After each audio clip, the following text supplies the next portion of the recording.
Buckeyes' fast starting offense will get the football first. Michigan State won the toss and deferred until the second half. A lot to deal with for a redshirt freshman quarterback who's filling Braxton Miller's big shoes this season. Kevin Cronin with the kickoff. Dontre Wilson at the goal line. Driven out at the 25. J.T. Barrett's knee feels okay against Penn State in that double overtime win. Kirk, he tweaked it and just played through pain very well. Well, they thought at halftime that might be it. They thought he may have to shut it down, but he showed a lot of courage and toughness in leading Ohio State to a win. And in overtime, actually put the team on his back and ran the football despite that MCL sprain. I think he earned a lot of respect from his teammates based on the way he played in that game and the toughness that he played with. Big Ten total offense leader, #1 in passing efficiency. Empty backfield on the first play.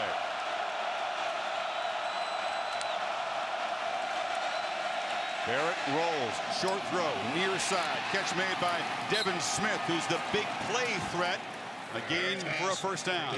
Tonight's Chick-fil-A impact players, Kirk. Well, you start with Taylor Decker. A big night for the Ohio State offensive line. The only starter from a year ago has to provide leadership and give J.T. time. Dontre Wilson, you'll see him tonight, and the Michigan State defense will put a lot of pressure on him. They fake it to Ezekiel Elliott. Barrett comes out firing. Completion again to Smith. In 2 plays, the Buckeyes are in Michigan State territory. Well, Ohio State on the aggressive here early with the first couple plays. They moved the pocket on the first play. Here, attacking the mid-range of the Michigan State defense, and that's something that they feel that J.T. Barrett has a very good feel for against this style of defense from the Spartans. Another throw. Barrett far side, this time batted down.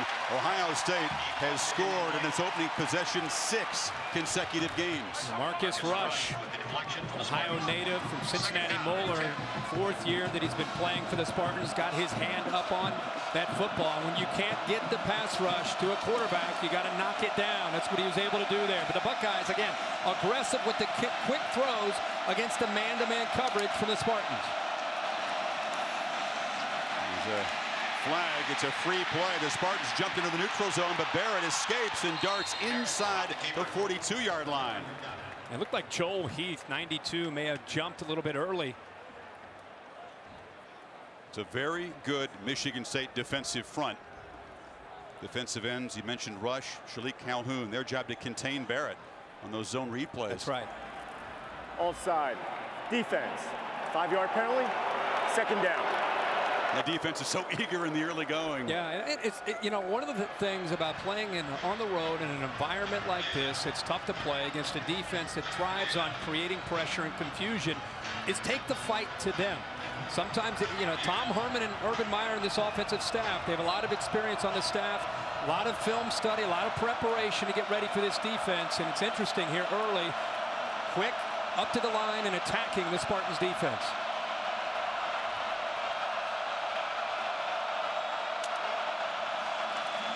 Second and 5 play. Barrett looks far side. Another accurate dart just short of the first down marker is Michael Thomas, top receiver on the team.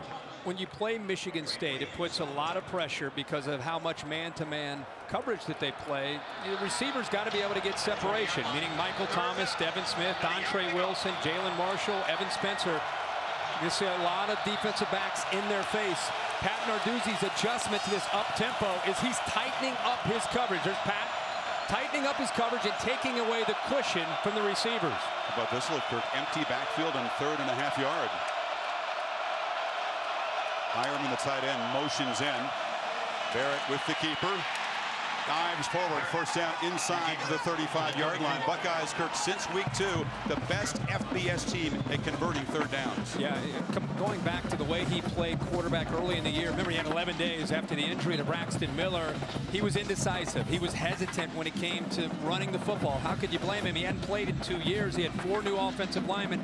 Such a different runner from the middle of the season on, making quicker decisions and just getting enough yards to be able to move the sticks and showing some physicality now when he runs. Evan Spencer comes in motion, whistled before the play. The left guard there, Billy Price, might have been leaning for Ohio State. Ball start. Offense, number 65. 5-yard penalty, first down. We'll talk about this offensive line for Ohio State, which had to replace 4 starters. He struggled early in the season. They've been getting better as it's going on. Well, think about what they lost from a year ago. A lot of experience. Taylor Decker, 23 starts, was on the right side last year, moved over to the left. But Price, Bourne, you have Elfine, Baldwin, all these guys making their first year as a starters. And I think you're seeing more and more continuity. On 1st and 15, Barrett in the pocket, throws downfield and over the head of Evan Spencer, who was well covered there by Darian Hicks. It's an example of what these Michigan State defenders will do. We've called a lot of games with Pat Nardizzi and Mark D'Antonio, and I really believe nationally they set the bar with this scheme, and I think people are starting to copycat what they do, and it's just very different from everything you see in this era of offense. You come to East Lansing, it's about the defense, it's about being aggressive and literally begging you, daring you to try to beat them in man-to-man coverage. They're very good at it.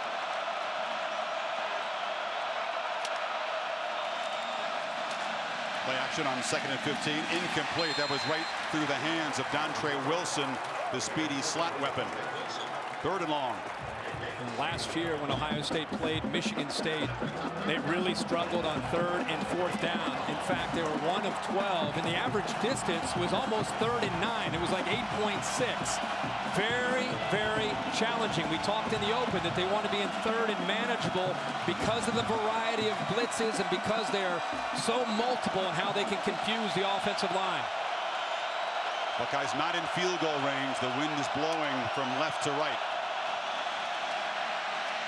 So Barrett fires short. Smith cannot break a tackle. Dropped at the 30 by Riley Bulla, part of the famous Bulla family here at Michigan State. So we'll see if the true freshman kicker, Sean Nurnberger, trots out. He's a pretty good kicker from distance. This would be a 47-yarder, again, working into a slight wind. So Ohio State on their opening drive, 8 plays, 7 passes with a lot of tempo and going up against Michigan State. Interesting that they kind of abort the running game on that opening drive. That false start penalty, of course, setting him back on the 1st down. So Nurnberger from Buckner, Kentucky, from 47 yards for the early lead.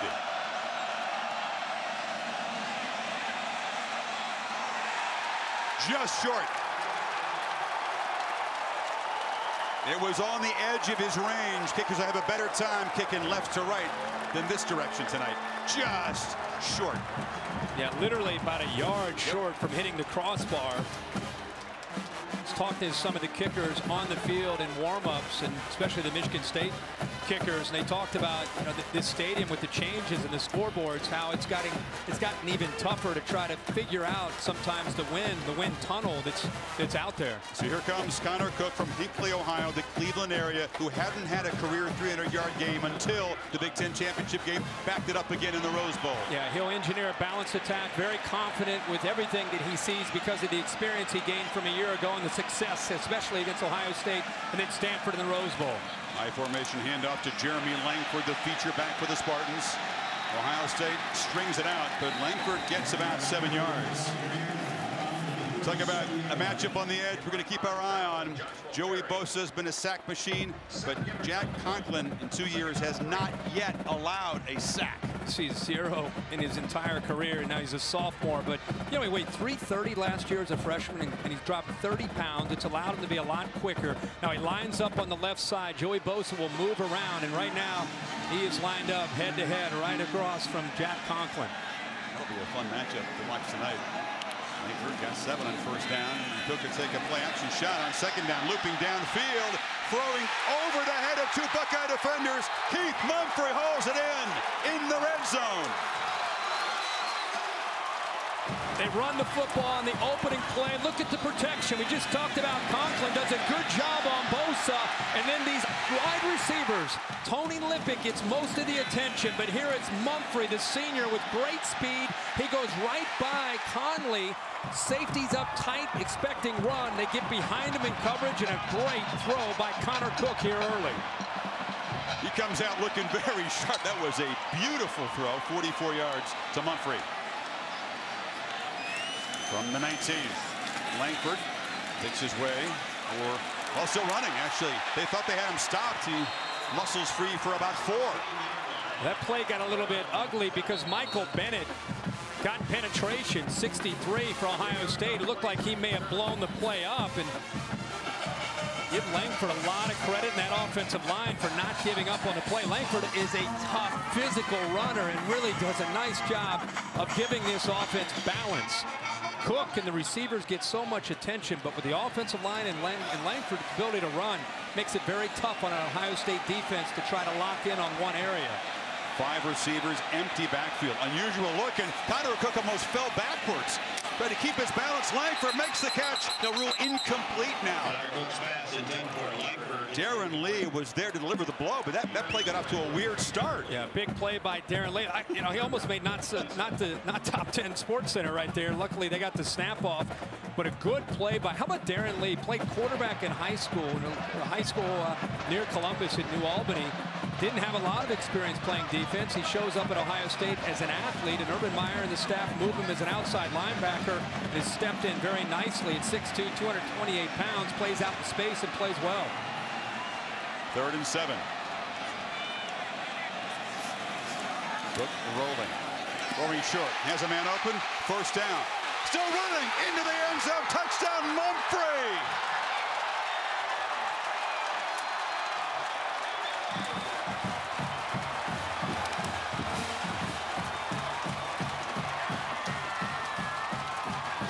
An Ohio State defense that never misses tackles. Missed one here. And Mumphrey has a big opening drive. He fights through a backup corner, Garrett Conley, and into the end zone. He had the big reception to get the ball deep in Ohio State territory.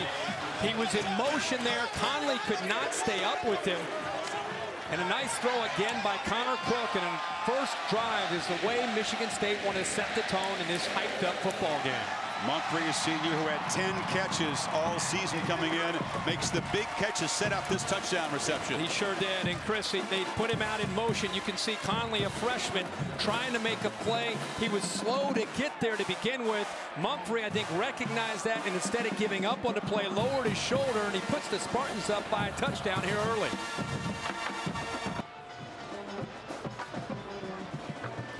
After a missed Buckeyes field goal, the Spartans march 70 yards in 5 plays, 2 minutes and 2 seconds.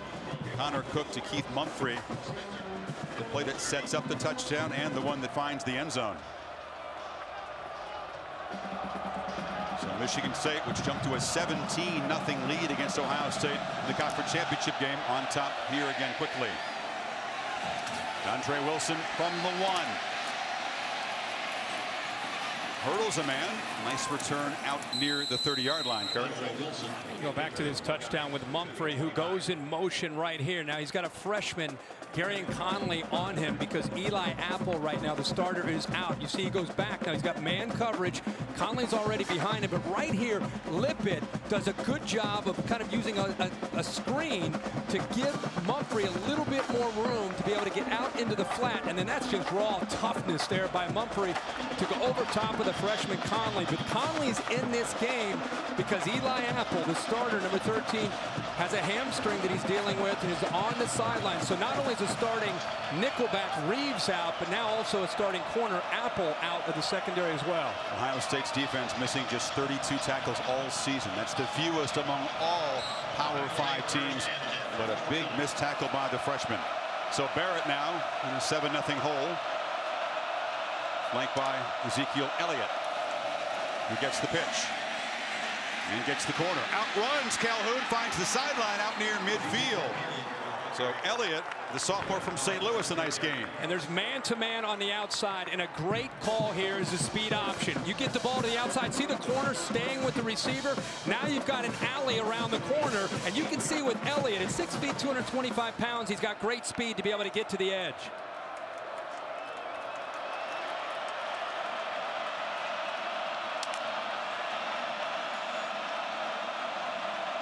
Cat and mouse between Urban Meyer, Tom Herman on the offensive staff, and Pat Narduzzi, who's upstairs communicating downstairs and out to the defense.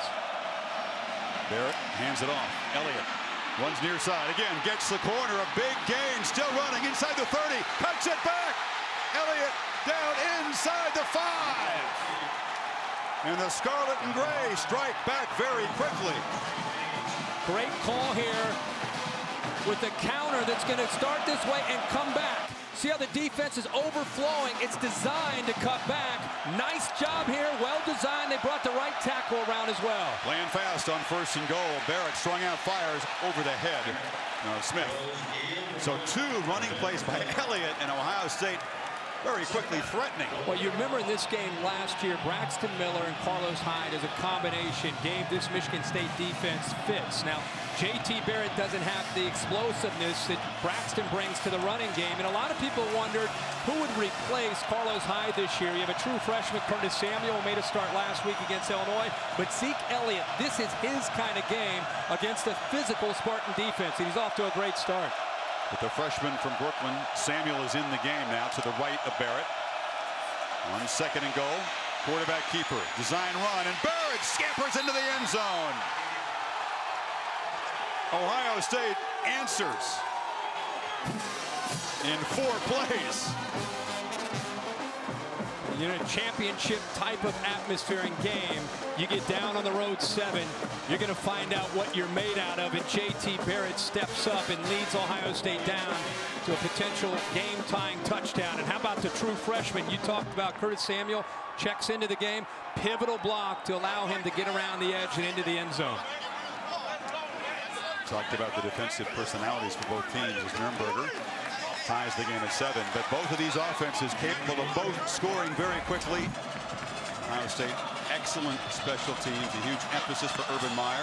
Kyle Clinton to kick it away. A boot deep in the end zone, there'll be no return. He's a junior who will get some attention. Intends to sort of come back for his senior year so far, that's his plan anyway. Lane for the 1st down carry, center step, gets the edge and sprints out to the 44-yard line. You said gets the edge. It's because of a great block here by Paul Lang, 83. See how he sets the edge there. He's able to overpower Steve Miller. And for Ohio State, again, so much talk about Connor Cook. They better be able to get physical. And with Eli Apple out, continue to watch 19, the freshman, Gary Conley. Looks like Apple looks like he's now back into the game, actually. Urban lost his headset there over there. Apple's back into the game now at the bottom of the screen. Here's a 1st down throw. Cook pressure, just does get it away. Incomplete.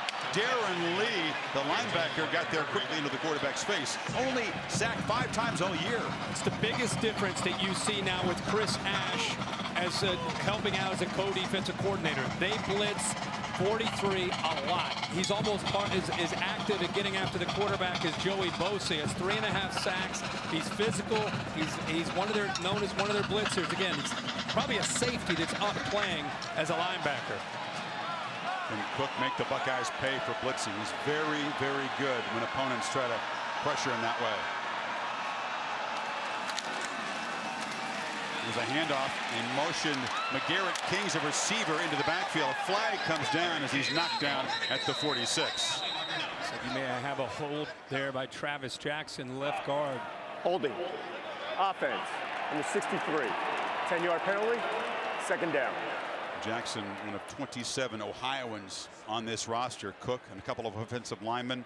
Plenty of guys on defense. Extra inspiration whenever they face the Scarlet and Gray. The interior of the Michigan State offensive line has their hands full. We've talked so much about Joey Bosa and even Darren Lee, but you've got a couple veterans with Michael Bennett and Adolphus Washington. So these guys have played a lot of football. Jack Conklin kind of leads the way. Jack Allen in the middle. Travis Jackson, some veterans, but they'll be tested tonight, probably more so than any game they played up to this point, other than maybe the Oregon game early in the year. Right tackle Parks from Cincinnati. On 2nd down, Cook has good protection, delivers a strike, now incomplete. That's a rare drop. Eli Apple was defending on Aaron Burbridge, but Michigan State coming into this game only 4 drops all season. And how about the, I don't know if this is considered a drop or as much as Apple there to be able to help encourage the drop, but this is something to keep an eye on for Ohio State. Apple's trying to go.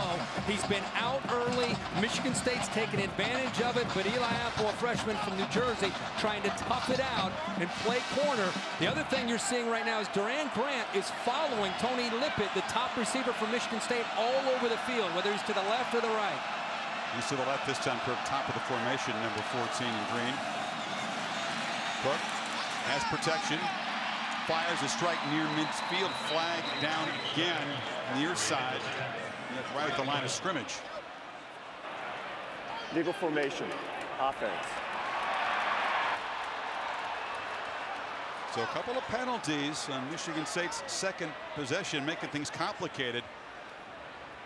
You got to get all the way to the Ohio State 48 to make a first down, and they're being marched back.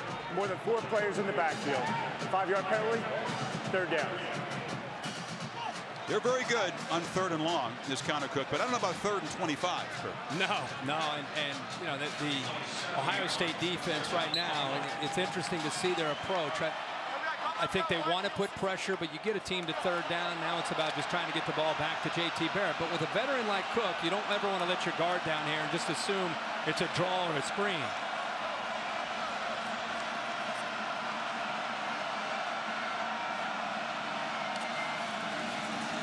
Buckeyes rush for Cook. Trapped and sacked. A rare sack. Ball is loose. A fight for it now. Donovan Clark, the tackle, jumped on it. Players hesitated, didn't see the ball come out. Donovan Clark heads up play because there were about 3 white jerseys all over that football, and that ball was live. It came out. Chris, you talked about it. You don't see this very often. They get pressure with 4. Joey Bosa's there, but like I said, Bennett also, the ball comes out. It looked like before his knee touched. There's 2. There's Bosa's there. Steve Miller. Darren Lee got his hand. Darren Lee's right hand punched it out of there, but that ball is live. Bosa's sitting on the ball, but it continued to move around. The Spartans give up a rare sack, but dodge a turnover. Jaylen Marshall is back. Ball bounces in traffic. Now there's a scrum at the 33.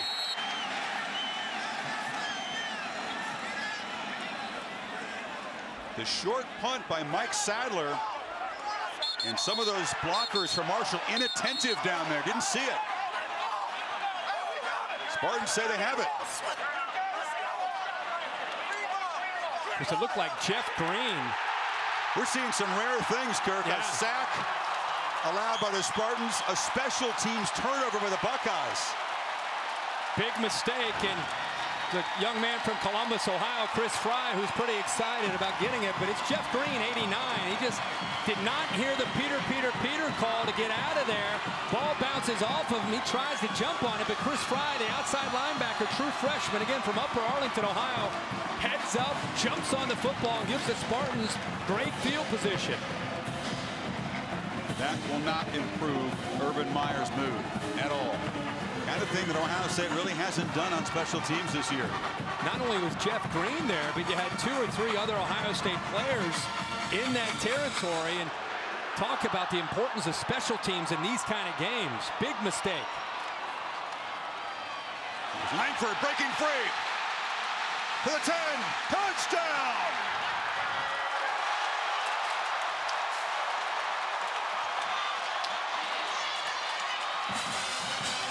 Yards for number 33. Turnover quickly cashed in.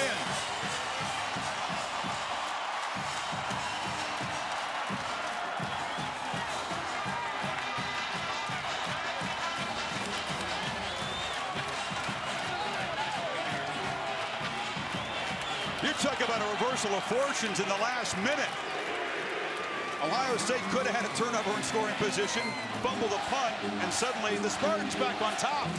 Wow. But the Ohio State defense thinks they...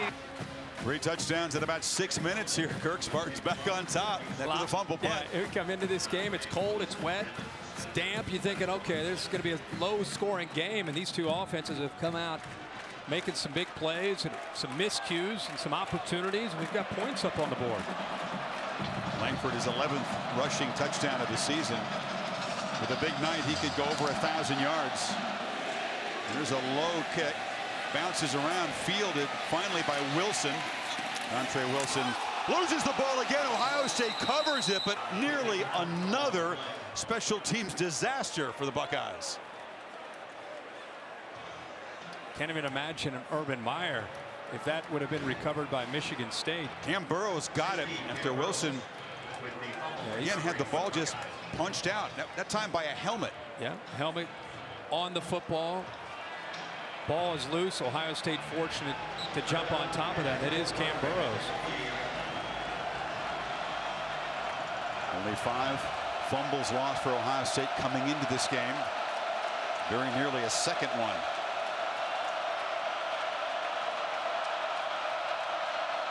Elliott in the pistol formation. They fake it to him. Pressure off the edge. Smith makes a catch but cannot escape. Short tackle by R.J. Williamson. And a corner blitz from the boundary to the blind side there of J.T. Barrett. Great recognition of feeling it by Barrett. Also nice job by the receiver. He kind of aborted his fake, got out of it, and just got the ball out quickly to the receiver. 4th catch already for Smith. Barrett now chased. Escapes. He's a physical runner, not as explosive as Braxton Miller, but lowers the shoulder, gets the first down. There's been a lot of talk about his knee because of the injury against Penn State, and a lot of people watched him play last week against Illinois and thought he missed some throws, and he's a little tentative. Is he going to be okay? Watching him Thursday in practice, it didn't appear to be anything slowing him down. Watching him here early in this game, as you said, he is a physical runner, doesn't have that big playability, the threat of that the way Braxton Miller does, but he will lower his shoulder and get yards. Trey Waynes, one of the starting corners, lost his helmet. He's out of the game as they hand it off inside to Elliott, who twists across the 45. ESPN's got the Quicken Loans Race for Heroes 500 from Phoenix tomorrow afternoon, 2 o'clock Eastern Time. Pat Narduzzi, again, from Michigan State defense coordinator. A lot of movement from the Michigan State D-line. Elliott picks his way near midfield. He'll be 3rd and about 3. Marcus Rush on the tackle. The movement is to create confusion, whether you're stunning or you're blitzing. Remember, the last time Ohio State was truly tested, they got it tested Happy Valley against Penn State, but it was against Bud Foster, week 2, when they gave up 7 sacks. Multiple hurries on J.T. Barrett. It was a nightmare. It was a nightmare, and this is really the first challenge since then against this kind of defense. And up to this point here early, they're doing a very good job of communicating and picking up a lot of the different looks that the Spartans are offering him up front. 3rd and 2. Ezekiel Elliott moves to the slot. Barrett predictably keeps the ball. You know it's coming, but still tough to stop, and you see the strength of the Texan. Those are tough legs to tackle, aren't they? They are. A good double team on the right side there. You see Bourne and Elfline. They do a nice job of giving enough of a crease there. And again, he may not have that quickness and that big playability, but he has enough quickness there to not just lower his shoulder for 4 or 5 yards. He's looking to continue to run for 10, even 15 yards. And you're seeing that empty set, clearing out the secondary, getting the numbers to the advantage of the Ohio State offense. And with a quarterback that's basically a running back at times, it's tough for the Spartans to stop. Buckeyes already have more rushing yards than Michigan State usually gives up in an entire game. 10 more, in fact. Here's a first down throw. And some confusion there. Here comes a flag. It's going to be interference as Evan Spencer was working against Darian Hicks. He grabbed a hold of Evan Spencer. And Hicks really didn't have anything else to do because he's beaten on the play. Cuts back to the inside and right there grabs a hold of him. Ball's in the air. Officials all over the call. Pass interference. Defense, number 2. Automatic, first down. Spencer, whose dad Tim was a great running back here, later a running backs coach. Now does that for the Buccaneers, but Spencer grew up going to Ohio State practices as a kid. He's living his dream playing for the Buckeyes. No question. Remember, you used to see him when he was about 7 or 8 years old with his younger brother out at practice all the time over at the Woody Hayes facility. As you said, living a dream. And how about Tom Herman saying he's the MVP of the offense because of his unselfish attitude and his willingness to be a great blocker. 4 penalties on Michigan State. Here's a pitch to Elliott in the backfield. Probably might see a flag, but no neutral zone infraction, and a big play from Shalik Calhoun. Well, that looked to me like that was offsides by Damon Knox at the line of scrimmage right there over the left guard. Surprised that that was not called. And there's Calhoun making his presence felt. Just used his quickness there to get to the outside. Does not let Elliott get outside of him. Baldwin didn't really have much of a chance there, but I think Damon Knox got away with the one there on 1st and 10. Instead of a 5-yard penalty, they lose 5. Yeah. Calhoun, this is his kind of game. He loves the bright lights. A big game player, that defensive end. Barrett steps up, delivers across the middle, catch made, down inside the 10-yard line. And Devin Smith has been active. There are flags down after the throw. Did they rough Barrett, perhaps? Might have been hands to the face by the left tackle. Personal foul. Hands to the face. Offense. Number 68. 15-yard penalty. Second down. It's Taylor Decker erasing a big gain down inside the 10. Yeah, Taylor Decker got his hands up. Really both he and the Michigan State defender both. It was Calhoun. They were right there. He grabs a hold of his face mask. They're both grabbing each other's face masks. But I think initially you saw the left tackle initiate the contact. But Ohio State another penalty. So instead of picking up a first down, they continue to go backwards. But that's the matchup that Ohio State is going to try to attack. Inside receivers against safeties in man-to-man coverage. They've got to win that battle. So it's 2nd and 30. They hand it off. Elliott, nothing there. Calhoun, another stop. The junior from Middletown, New Jersey. Future pro. Yeah, future pro, and a guy who started a little bit slow this year, and he admitted that to us on Friday that, you know, for whatever reason, things just weren't clicking. He felt maybe some pressure to live up to the year that he had a year ago, and I think around maybe the Nebraska game, he just started to kind of relax and just play football and not force things. His teammates are telling him, play like you can play. Bring the old Shalik back, and he has lately. Barrett pressured again, tried a desperation heave to the sidelines. Demetrius Cox was there. That was a sideways throw from inside the tackle box, and they'll throw a flag.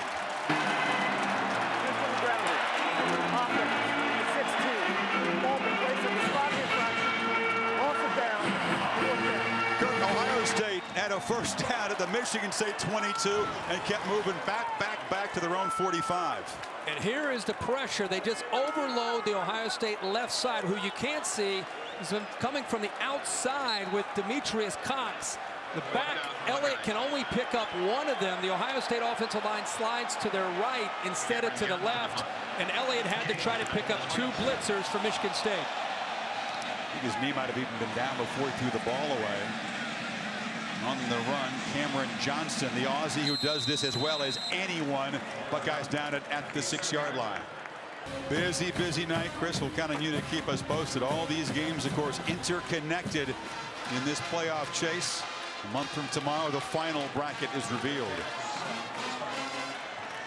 So Spartans are backed up as the Buckeyes down the punt. And Langford is trying to get yet another 100-yard game in conference coming in. His streak is 12 in a row. Florida State pulling ahead of Virginia now by 15. How about LSU? Is there a more improved team from a month ago? No, not at all. You talk about the connection of all these conferences with the playoff rankings. In this stadium, they have these big jumbo screens. They're showing the end of the Auburn game. And when Auburn finally fumbled and the game was over, this stadium went crazy as if the Spartans had just scored a touchdown. It's a function of the new era, isn't it? They're very aware of what's going on around the country. Auburn with a second loss. Just like Notre Dame, you have to figure a 2-loss Tiger team a long shot at this point. Yeah, very much so. Without a doubt. They're way on the outside looking in. There's the screens, and the entire stadium was filled up. It was quiet because everybody's watching like they're in their family room watching the end of that Auburn game. And after that fumble, they, as I said, they just went berserk. And I sat and I thought, when was the last time Michigan State cared about the A&M Auburn game? Now they're going to care about TCU and Kansas State and Oregon and everybody now. It's great. Inside of a minute in the first quarter on 3rd and 8. Cook gets good protection, delivers, but it's dropped. It's a couple drops. That was an obvious drop by Lippett, who's the dominant receiver on this team, and it's 4th down. And 3rd down, they have soft coverage from Ohio State. Corners are bailing. It's an easy throw. First down to be whole time. First down. It's something that I forget the term that Connor Cook told us that, you know, when corners bail, he has a term that he and his receivers have where they're going to take advantage of that every single time. I think he said free access maybe was the term that he used, because when the corners bail on 3rd down, take the first down, move the sticks, but that time Lippett dropped it. Sadler from his end zone. He boots it away. Pretty good punt into the breeze, and Marshall makes a fair catch at the 48. You know, he was a broadcaster, and I think he really thought he was going to be doing that for a number of years. The Ohio State job, which was his dream job, opened up, and retirement was short. Got back out and Yes, it was. became the head coach of the Buckeyes. And Don't blame him. And you know what? He's got a different look and feel to him. We spent some time with him Thursday. He tried to say it was going to be a different approach. I think you can, from the time we've been around him at Bowling Green, Utah, and Florida, it does feel different. He's still intense and competitive, but has things in perspective, I think. How do you mean different? I mean, he wants to win as badly as ever. Delay of game. Offense. Number 16. 5-yard penalty.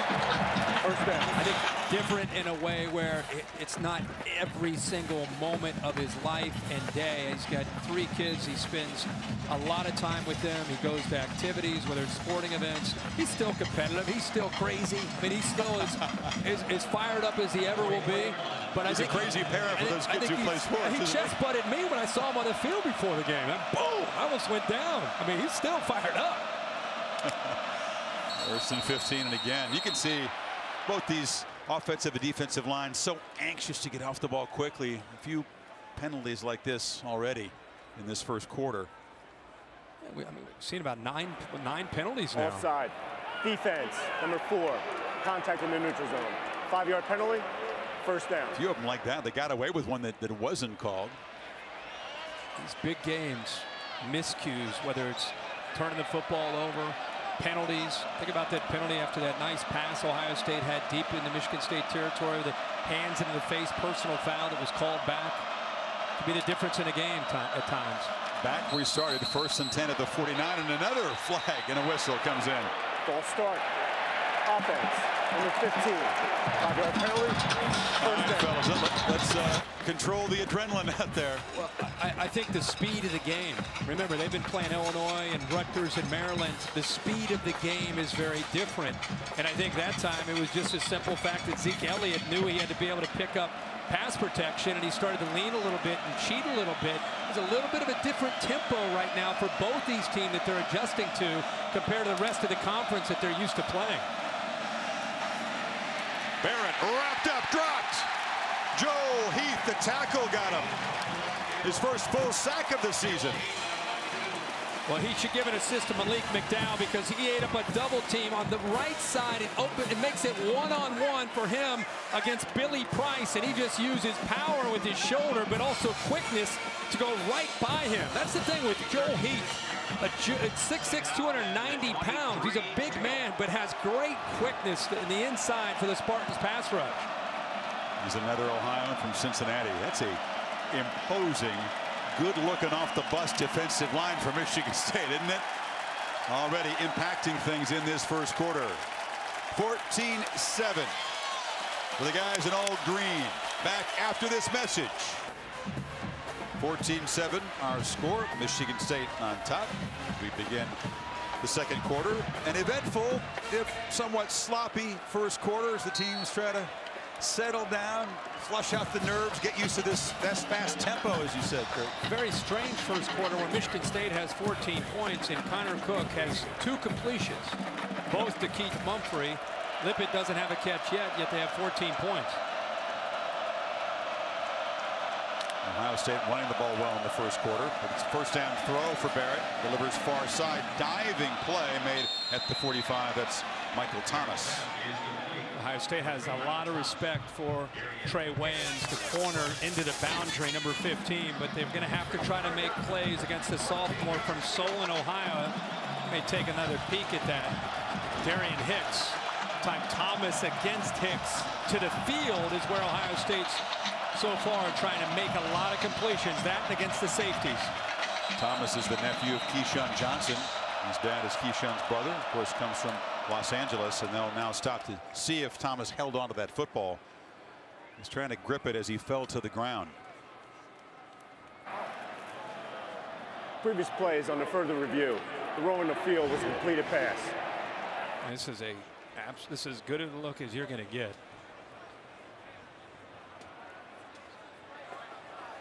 Ball got into his chest, Kirk, and then seemed to come free as it got near the ground. So the hand gets under, and then does the ball. Yeah, I think it squirts free. Yeah. Good effort laying out there. But he didn't make the hands catch. He sort of bounced off of his body down toward the ground. Tried to sell it. Yeah, a lot of times officials will look to see if you have possession of the football, because the ball can actually touch the ground as long as it doesn't help you possess the football. Dave Katai is our official here. What do you think? The replay booth is next door. Steve Newman taking a look at it, Dave. Well said, you guys, because it looks like he does have the ball, but the ball comes loose, bounces back to him, so he doesn't have secure possession of the ball. Just because the ball hits the ground doesn't necessarily mean it's incomplete, but the ball moves. Okay. Just had the one hand on the ball as it was touching the ground.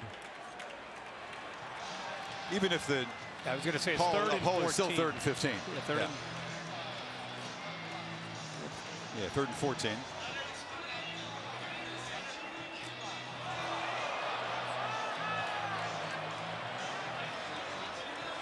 They do show the replays in the stadiums now around the country, and the crowd here is pretty convinced that that was incomplete, but they may not be completely unbiased. Except for maybe 8% of the stadium.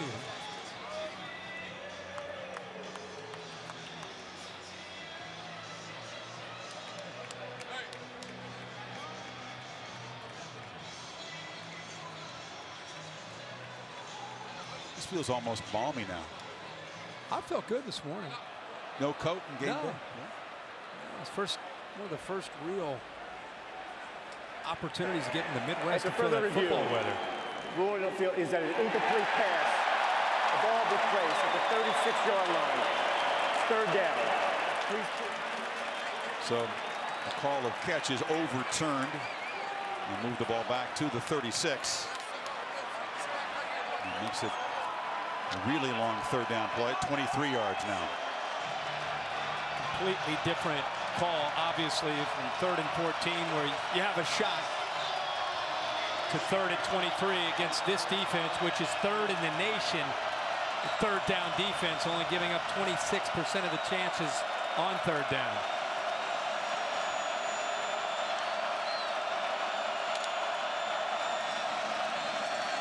Barrett is pressured, delivers far side. Smith over the shoulder, catch at the 20. And they convert on 3rd and a mile. What a throw. The placement by the football here by J.T. Barrett. He just drops it right over his shoulder to the outside. Look at Hicks. I'm surprised he didn't jam him, try to make him work to get around him. And if you want to try to run stride for stride with Devin Smith, you're not going to win that battle very often. He's the fastest player on the Ohio State roster. Didn't get challenged at the line of scrimmage. And the ball, the way it was thrown away towards the sidelines, gives Smith a lot of credit for waiting to get to the outside and let the ball come right down to him. It's a wildcat look as Jaylen Marshall, number 17, comes into the game. Play clock at 4. Runs right. Jaylen Marshall squirting down inside the 10. Here's a wrinkle we expected to see. Jaylen Marshall played quarterback in high school at Middletown down in the Dayton, Cincinnati area. Was a great dual threat quarterback. Plays now the H position here behind Dontre Wilson, but comes in, goes back to his old roots here as a quarterback and a threat to throw it as well. Marshall rolling left. Elliott, lead blocker, dragged down inside the 5. You know, Barrett's a good runner, but you can see the difference. Marshall accelerates quickly. Completely different feel. It's reminiscent of last year when Braxton Miller had his hands on the ball about every other play, running it. Remember, down here with the background of Urban Meyer, he loves to run the quarterback and also the jump pass. On 1st and goal, Marshall carries for a 3rd straight play, knocked down by Rush at about the 2.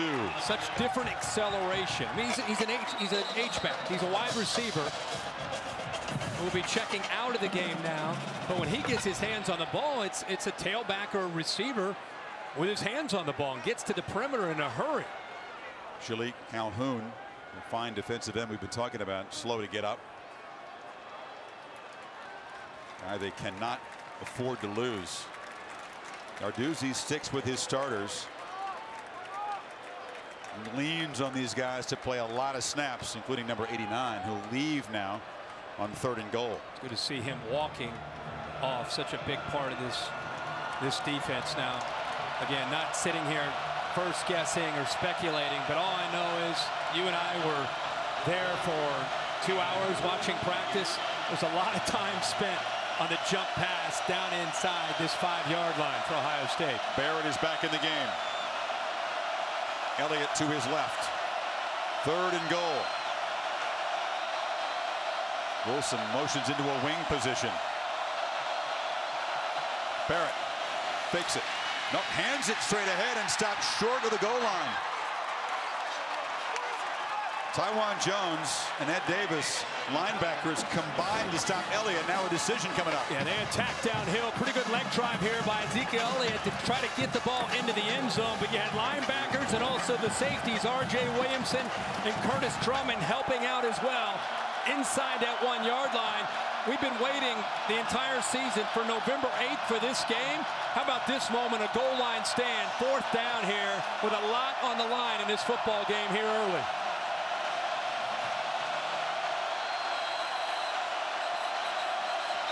A lot of shifting, and the play clock was winding down. Urban Meyer sprinted down to call time.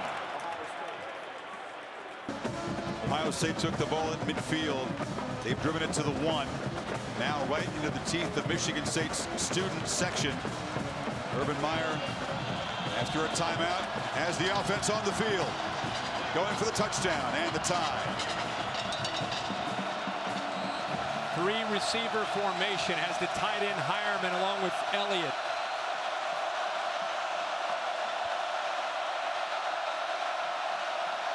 Elliott motions out now. Barrett keeps it, dives, muscles to the end zone. A 4th down conversion, and Ohio State within a PAT of tying things. Great leg drive there by J.T. Barrett. Michigan State, once they saw Elliott motion out, they knew exactly what was coming. They were there to stop it. They held their point. They held the point there at the line of scrimmage. But at the end of the day, it was just J.T. Barrett at 225 pounds, lowering his shoulder and driving the Spartans into the end zone. How about the 3rd and 23 conversion here? The 43-yard pass. The beautiful throw to Devin Smith, setting up the touchdown. This was the key. Devin Smith does a good job of staying into numbers, opening up the alley. This is 3rd and a mile. See the alley there to the outside? He waits to the last moment to break away from Hicks. Ball's perfectly thrown. Sets up this 4th down where he's going to try to just overpower the right side behind Baldwin and Elfline. Wasn't necessarily great blocking, but it was kind of a stalemate there at the line of scrimmage. Here's a great look. There's contact before he gets into the end zone, and there's the legs right there pushing him into that end zone to tie this game up. Barrett has 90 yards passing. 86 of them have gone to Devin Smith on 5 receptions. The guy who admitted this week that he cried for about 2 days after Ohio State lost the Big Ten title to Michigan State, lost their chance to play for a BCS title. Very open about his emotions, how devastated he was. Makes a huge catch to set up the tying touchdown here.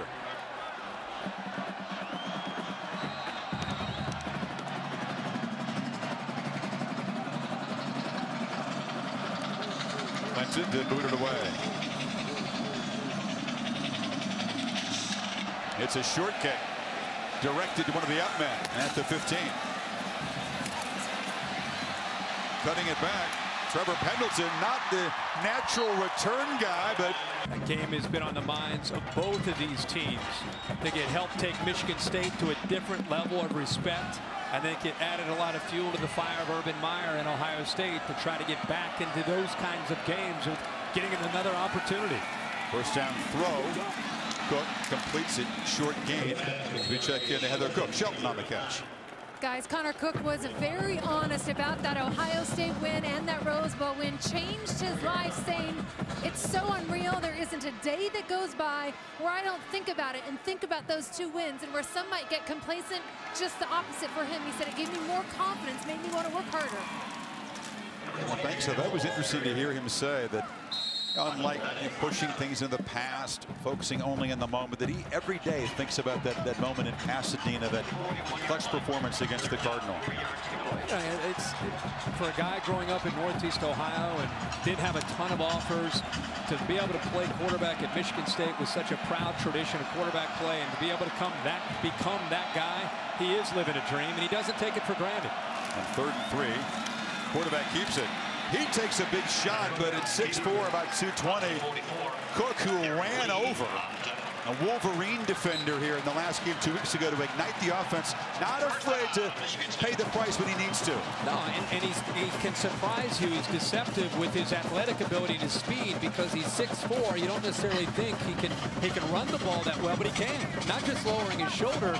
You'll see him at some point tonight be able to run away from a defender or two and get out into the open field. Remember, he has 2 completions tonight. Ohio State has Duran Grant following Tony Lippett all over this field.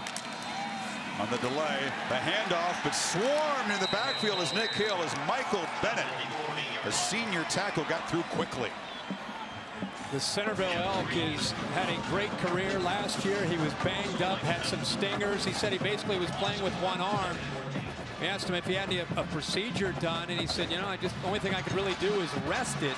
But he has incredible explosiveness there in the inside. Nice job to slip the Centerville Elk in. I don't know. We got an Elk last week. We got an Elk this week. They're undefeated, right? They sure are. 5-yard loss. Play by Bennett. Hill is still in the game, but Cook's dropping straight back. Pressure, throws as he hits, but complete underneath. Josiah Price, the tight end, is hammered right near the marker. First catch for Price. Nice job by Price, but how about Connor Cook? Here's the toughness, looking down the barrel here. Washington is closing in. He beats his man. He's about to get a sack. And how about it being 6'4" and keeping your eyes, a great look in his eyes. He throws that ball before Price even turns around, anticipates it, had to get rid of it because of the pressure from Washington. There's the experience of Connor Cook. Nice hands for a tight end, too. Price, who had that go-ahead touchdown we just showed you against the Buckeyes. Whistle before 3rd and 1. Looks like Dino called that from the sideline. Michigan State, first of the half. Be a full charge. Timeout. And Michigan State facing a 3rd and 1 at the Buckeyes 46. It's Nick Hill and a quick snap, and the Spartans move the chains. Hill comes into the game, not Langford, and snap it quickly. Change of pace when Hill comes in, different style of back. But we did touch on, and I think it's interesting that Duran Grant is following Tony Lippett. Remember, Ohio State usually plays a boundary and a field corner, but because of the respect they have for Tony Lippett, who's one of the best receivers in the country, definitely in the Big Ten, they have Grant just following him all over the field when he is in the game. Now in the game, Delton Williams, the sophomore tailback, his first carry of the night. He falls forward for a nice gain. Not quite as sure tackling Ohio State defense so far, Kirk, as we're used to seeing this year. No, not at all. That time he carried Darren Lee with him for about another 5 yards after the initial contact that Lee made on him. Different feel. I mean, Langford is a slasher and a veteran guy who has great vision. Nick Hill comes in 5'8", about 195 pounds. A little bit more of a guy you want to get out in space. And this guy's alone here. 230 pounds. And as you saw right there, he just lowers his shoulder. Still in the game. Langford is back. He motions out to the right side. They hand it again to the physical young back who just hammers forward. First down at the 31. And right now what they're doing is Bennett is getting such penetration that they're trying to use that against him. He gets upfield. They're now using their offensive lineman just to let him go upfield, and then the backs are cutting up underneath of it. That means when that happens, the linebackers, right now you have a true freshman, Raekwon McMillan, also Darren Lee and Josh Perry. They've got to close in when they undercut the Ohio State defensive line like that. First down, this is Williams again. Delton Williams just hammering through Ohio State's defense. He had 36 carries this season coming in. Watch Bennett right here getting upfield, and watch the linemen what they're doing. A nice pull right there. They're just pushing him out of the way. He's beating his man very often. This time they pull the right tackle, Clark, and a nice trap that pushes him out of the way. But again, keep an eye on Michael Bennett. He is beating his man, and because of that, they can't block him right now, so they're finding different ways to offset his quickness. Travis Powell just barely able to hang on to a foot there and make that tackle. 7 yards on first down. In motion, Shelton hammered head short of the first down. That time Ohio State's front standing up. There's Raekwon McMillan. Urban Meyer will tell you he was recruited by every school in the country out of Georgia. A lot of people thought he might go to Alabama, looked at Clemson, ended up going to Ohio State, and is the future of the Ohio State defense. He will become the face of the Ohio State defense, playing more and more for the veteran senior Curtis Grant, but he's a difference maker in the middle for the Ohio State defense. He really got 4.5 tackles for loss. He does not look like a true freshman, does he? No, not at all. 240 pounds. Langford back in the game. It's an option look. Cook fakes it, picks his way, dives for a first down. So for the third time on the drive, Cook moves the chains with his feet. Yep, does a nice job of following his blockers. Cody Keeler is in here, 79. He's just going to follow him out here, and then he's going to become just patient. Watch how he just kind of lets this play develop. Waits, he gave a little bit of a ball fake there to get Darren Lee out of position, but there's the nifty feet from Connor Cook. Hasn't been a typical passing night for him. Just 4 of 9 for 77 yards. But again, 3 first down rushes for him. Still got it. Fires near side. Complete. Shelton. And it's a dodge. A tackler lunges to the 8. It's a first and goal. Von Bell stopped him. But the Spartans playing with tempo themselves, threatening to take the lead again. A little bit of confusion, I think, in the Ohio State coverage. Darren Lee kind of came up, shrugged his shoulders, looking over at Eli Apple, and maybe not quite on the same page, but it's a matter of time with Connor Cook and his group of wide receivers. The Buckeyes have done a very good job of containing them up to this point, but at any moment he gets into rhythm, they become explosive on the passing game to offset the pressure on their running game.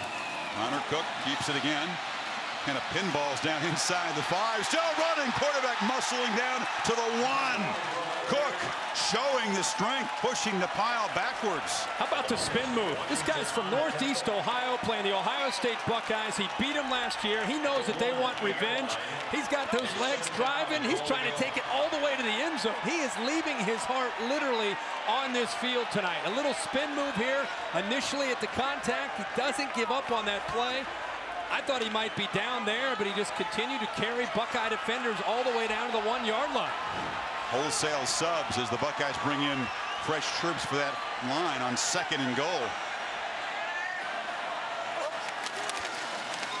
Langford barrels into the end zone.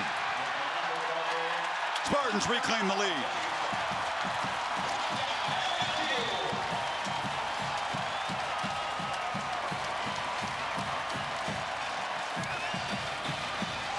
They get a first and goal, Kirk. They score a touchdown 95% of the time. Pure power down there. At those big offensive linemen, the tight ends, they go heavy. And they dare you to stop them. They just get physical inside that 5-yard line. But what a drive there by Connor Cook. The leadership there, making some throws, making a few runs, and making some great decisions. We've seen some quick strike touchdown drives. That was old school, methodical Big Ten. TCU beginning to impose itself at home against Kansas State. Boykin just scored a touchdown. Dontre Wilson from the goal line. Knocked down short of the 20. Ball comes out again. Another special teams fumble by Ohio State. And the Spartans are set up. Monty Nicholson made the recovery. What's going on with the Buckeye special teams?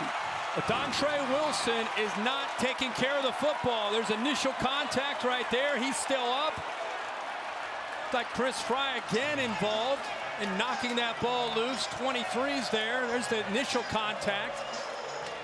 And Dontre Wilson, who's undersized as a return man, doesn't get down and protect the football, and the ball's on the ground again, and the Spartans take advantage of the opportunity. 2 turnovers now for Ohio State. Not just turnovers, but special teams turnovers. You fumble a punt like that or a kickoff like that, it is usually disastrous. Spartans up 7, set up in the red zone. Cook, a first down throw, delivers over the middle into traffic, a dangerous play. Tried to fit it in there to McGarrett Kings Jr. Von Bell in the coverage. Chip Kelly and the Eagles hosting the Panthers. A good one on Monday Night Football, 8:15 Eastern Time. You're right about Connor Cook trying to, that was a tight window he tried to squeeze that into. Remember the last drive, 3 for 3 in passing. He ran the ball 4 times. All 4 times he ran the football resulted in a first down. Seriously tonight, Kirk, Heather reported to us that Tony Lippett appeared to be limping a bit, didn't look quite right, doesn't have a catch tonight. He is the dominant weapon typically for Cook. Handed off inside. This is Kings, and the receiver darts forward, dives down to the 11-yard line. It'll be 3rd down and short. Kings as a receiver, but is basically as a receiver lines up out there and has the ability of a running back, but they'll motion around. They're very, very multiple, whether it's jet sweeps, handing the ball off to wide receivers, or motioning them as they did there with Kings back into the backfield. Because of that explosiveness, they'd like to get his hands on the football.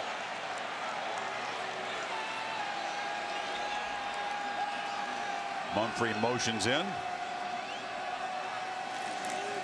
They hand it coming back this way to Langford. First down and touchdown. Flag is down, though. The flag is down at about the 13-yard line. This may come back. Yeah, it's a hold by Jack Allen, the center, who was pulling around the left end. He got a hold of the corner, Eli Apple. Holding. Offense. Number 66. 10-yard penalty. 3rd down. You don't see centers polling very often, but Jack Allen has that kind of athletic ability. Usually very, very sound and does a great job. Here he is right here. He's going to pull around, and this is the man that he gets locked up with, Eli Apple, who's trying to contain the play and not let the play get to the outside. He grabs him around the neck and pulls him down. Pretty easy call for the official. Very well drilled, sure was. Very well drilled offensive line. Mark Staten is the offensive line coach. It's a smart group. Don't often make mistakes like that, taking the touchdown off the board. So it's 3rd and 13. Cook has time, goes to the end zone. Beautiful throw, laying out, trying to make a diving catch was Josiah Price. Crowd wanted interference as Price is slow to get up. 4th down. You know, we talked about Tony Lippett up to this point having a quiet night. But Joey Bosa, haven't seen much of him at all, and it's not just been against Jack Conklin. Donovan Clark also doing a good job of holding up in pass protection, but we have not called Joey Bosa's name at all, especially on those 3rd downs when Ohio State needs pressure on Connor Cook. That line is doing a good job of taking care of, for the most part anyway, Connor Cook. So a field goal attempt from 39 from the slumping Michael Geiger, who certainly has the coach's confidence. His misses have been narrow. This one starts left and stays left. And they got a problem at kicker now for a guy who missed only 1 of his 16 attempts last season. Now he's just 7 of 13.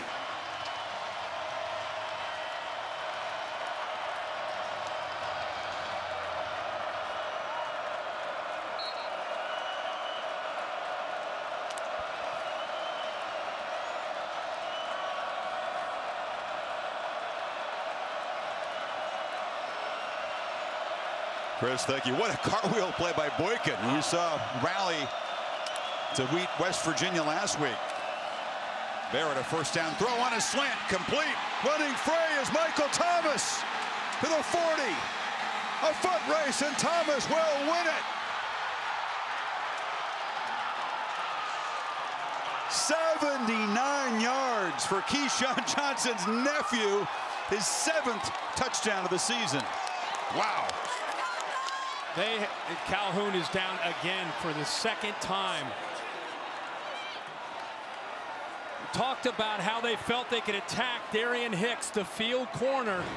Either go after the safeties or you go after the field corner. Here's Jaylen Marshall. He will take his man with him, and that creates the one-on-one opportunity where Ohio State feels they can make plays. Thomas, who's been coming on this year, has really grown up. The quick slant to the inside. Hicks misses the tackle in the open field. And how about Thomas's speed at 6'3", 205 pounds? He outruns Curtis Drummond to get to the end zone. But how physical he was there. A nice route to the inside. A missed tackle by Hicks, and there's the speed by Michael Thomas. I'm not sure he'll be as good as his uncle Keyshawn, but he is an imposing, impressive-looking guy. 79 yards, Kirk, the longest play the Spartans have given up this season. It's the longest catch for Thomas, of course. Nürnberger a chance to tie things again.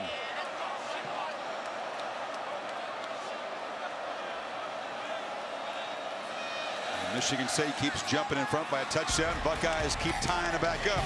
Well, I know Saban had a big win here in '99 when Michigan State. That was the last time Michigan State was the highest ranked team in this match. 3:19 before halftime. Michigan State keeps surging in front. Ohio State keeps answering. When you play man-to-man coverage and you just kind of live on the edge, your corners better hold up on an island.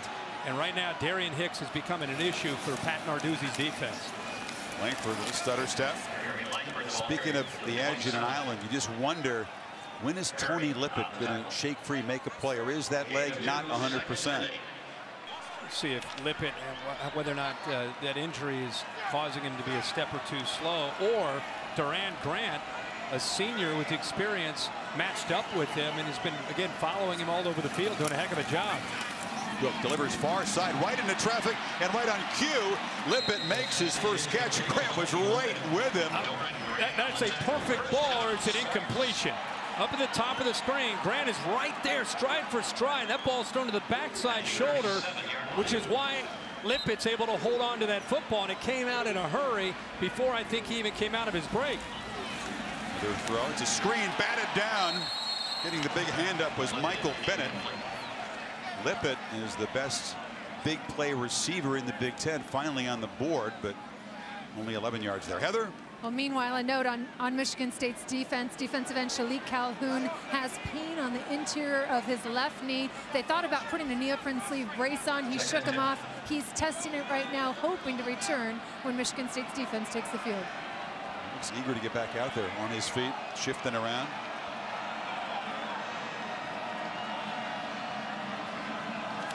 Buckeyes show pressure on 2nd and 10. Cook steps up, delivers over the middle, incomplete. Tried to get it to Lippett.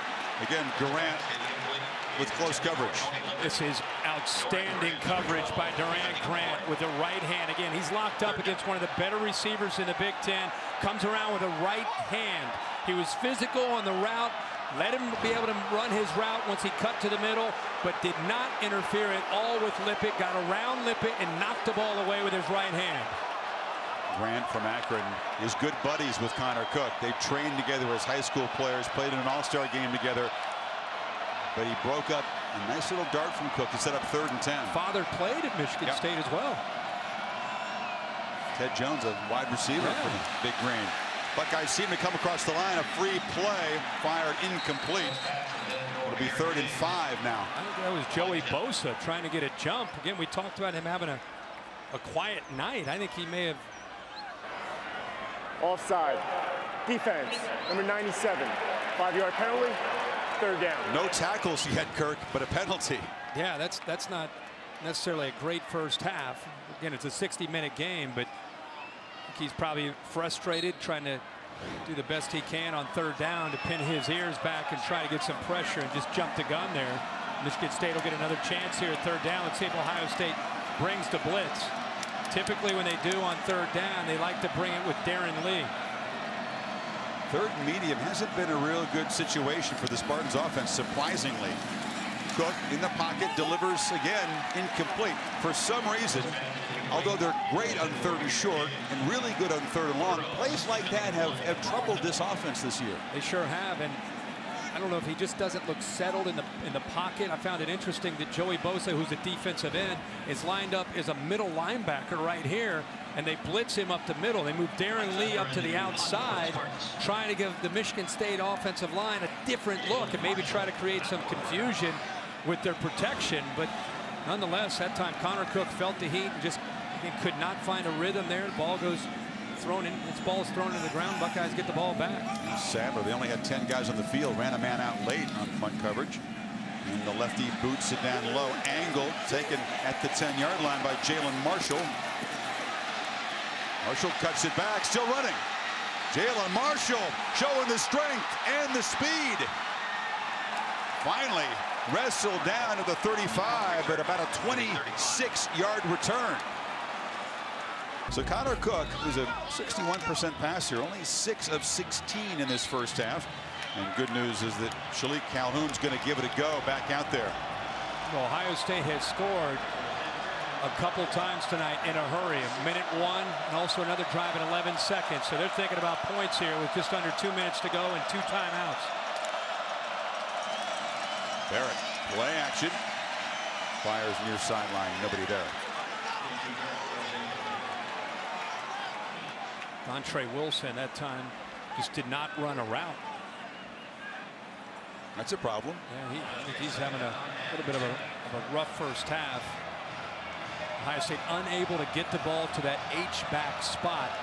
Part of their plan tonight, and anybody who plays Michigan State, that inside receivers got to make plays. Up to this point, most of the receptions have gone out to the outside of Devin Smith and Michael Thomas. In fact, all of them have. 2nd and 10, pressure off the edge. Buckeyes pick it up, and Barrett delivers a strike. Receiver's knee was down. Michael Thomas right when he made the catch. So it's 3rd and short. Nice job of picking up the blitz. Right guard, as you said, Chris, Pat Elflein came over. I thought you might see a side adjust, but this offensive line has really grown up from where they were in week 2 against Virginia Tech with 4 new starters to having almost a season under their belt. A lot better communicating, especially on the road. Empty backfield on 2nd and 2. Spartans pressure up the middle. Barrett rolls out and fires complete. Evan Spencer, the steady senior, has a first down. Good idea by Tom Herman and Urban Meyer to move the launch point, move the quarterback away from the pressure. And again, there's soft coverage from the field corner Hicks. He's had a rough night tonight in coverage, so they're trying to help him out by getting him off the line of scrimmage. Now he's up tight against Michael Thomas, who he gave up a touchdown to. Barrett rolls, trying to get the ball on the run to Hireman. Minute 2 before halftime. Ohio State has a couple of timeouts. I love Pat Narduzzi's approach to defense. His corner to the field has had a rough night tonight. Instead of changing or giving up on him, he keeps him out there, continues to play his defense. You beat him for a touchdown, for a big play. It's not as if he's going to abort and say, hey, guys, we got to get out of this defense. He's going to stick to his guns, and look up here how tight that coverage is. Buckeyes already with more yards in this first half than Michigan State gives up on average for a whole game. 288 total offense. Play action. Barrett loops downfield. Throws for Smith. Touchdown!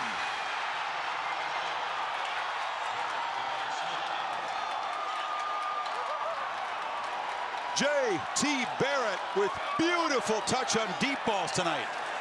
That's what you've got to do against this Michigan State defense. You've got to be able to take some shots downfield, and you got to hit them. Last year in Indianapolis, they had these same shots, and they missed them. Whether it was a drop ball or an errant pass, the way you attack Michigan State against man-to-man coverage is you've got to take some big plays, and a lot of times to the inside wide receivers matched up against the safeties.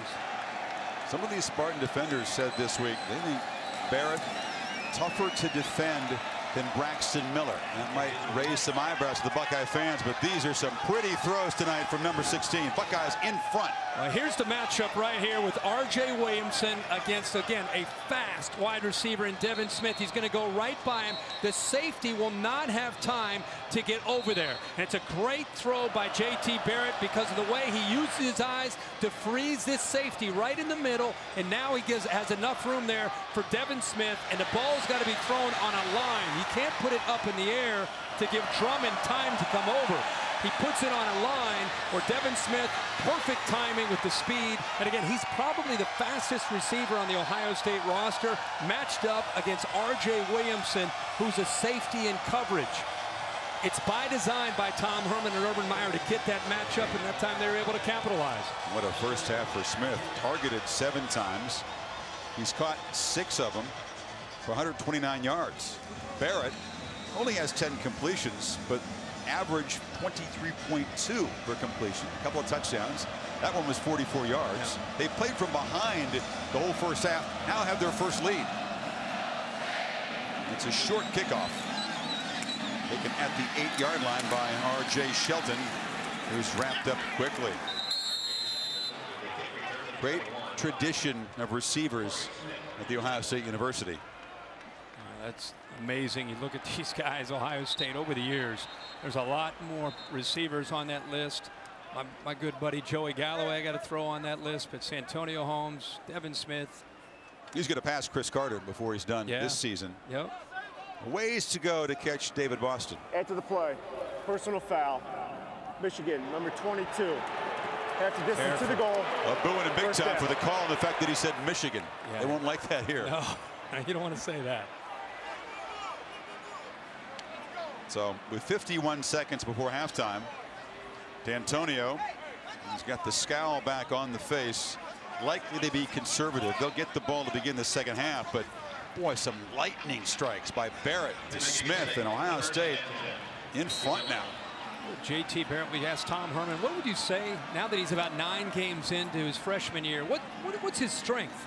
Toughness and accuracy, the 2 things that he pointed out. I think we've seen a lot of that here in this first half from J.T. Barrett.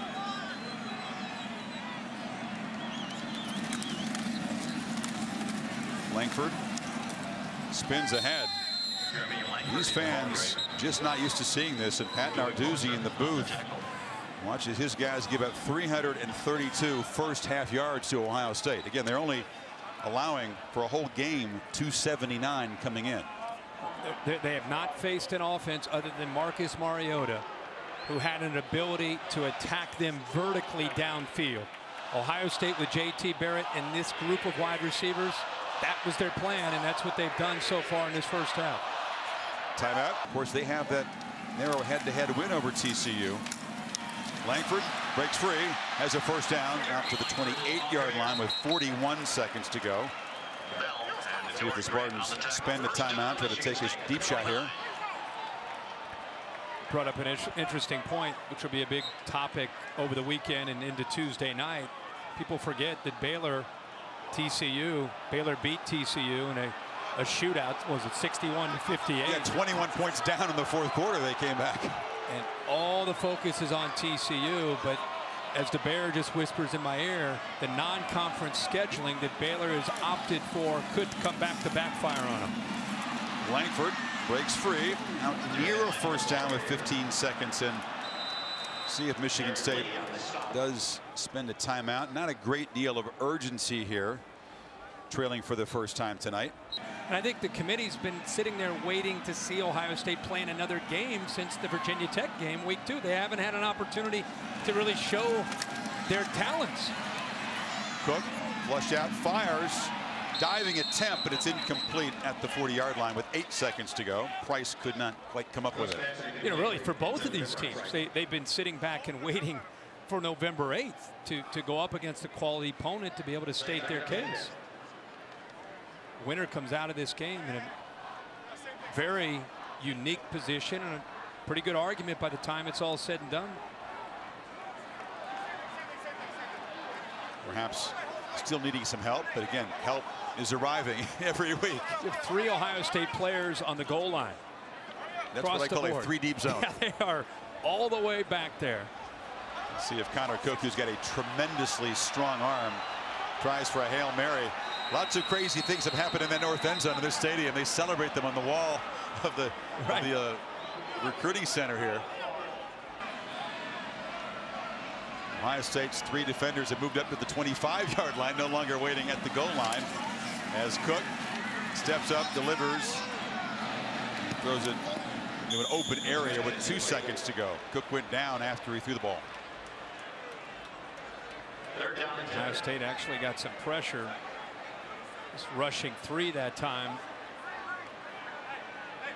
I don't know why Michigan State has the ball at their own 40-yard line. Those guys initially were all the way back at the goal line. I think it makes a little bit more sense to move them up where they might be in the action there.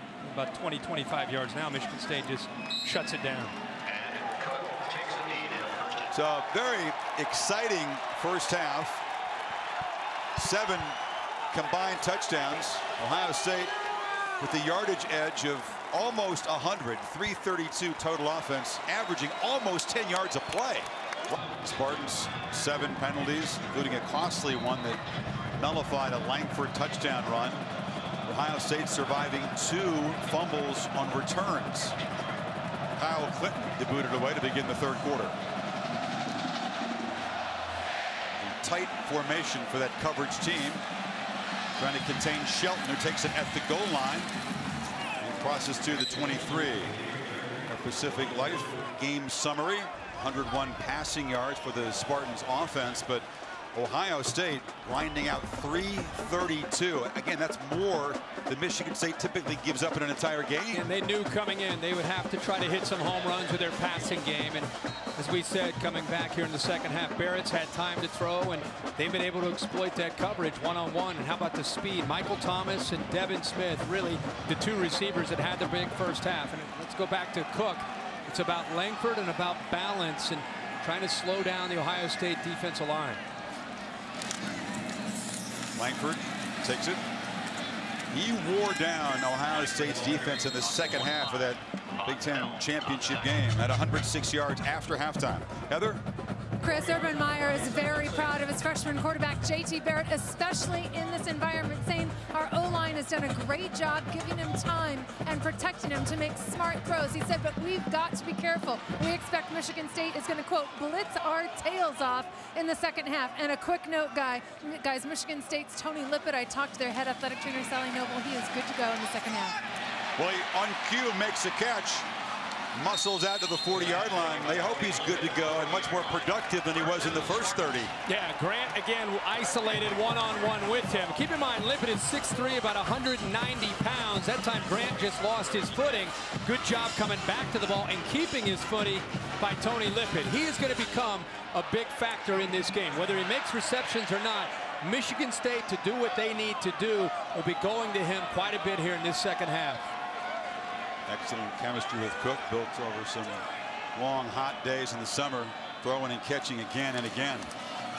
Langford spins, still running, hard charging back, still alive, gains about 9 on first down. Great effort here, but it's also a very nice job by the offensive line on that right side. Cruz, Jack Allen, Donovan Clark creating some seams there to give the elusive Langford and the powerful Langford a little bit of room to wiggle through. But you can see again, when he gets to that second level, you better wrap him up and you better get after his legs, because if you're going to go up to his upper body, he's going to carry you for another 3 or 4 yards. Kirk, it's a 13th consecutive conference game that Langford has gone over 100 yards. Hand it to him again.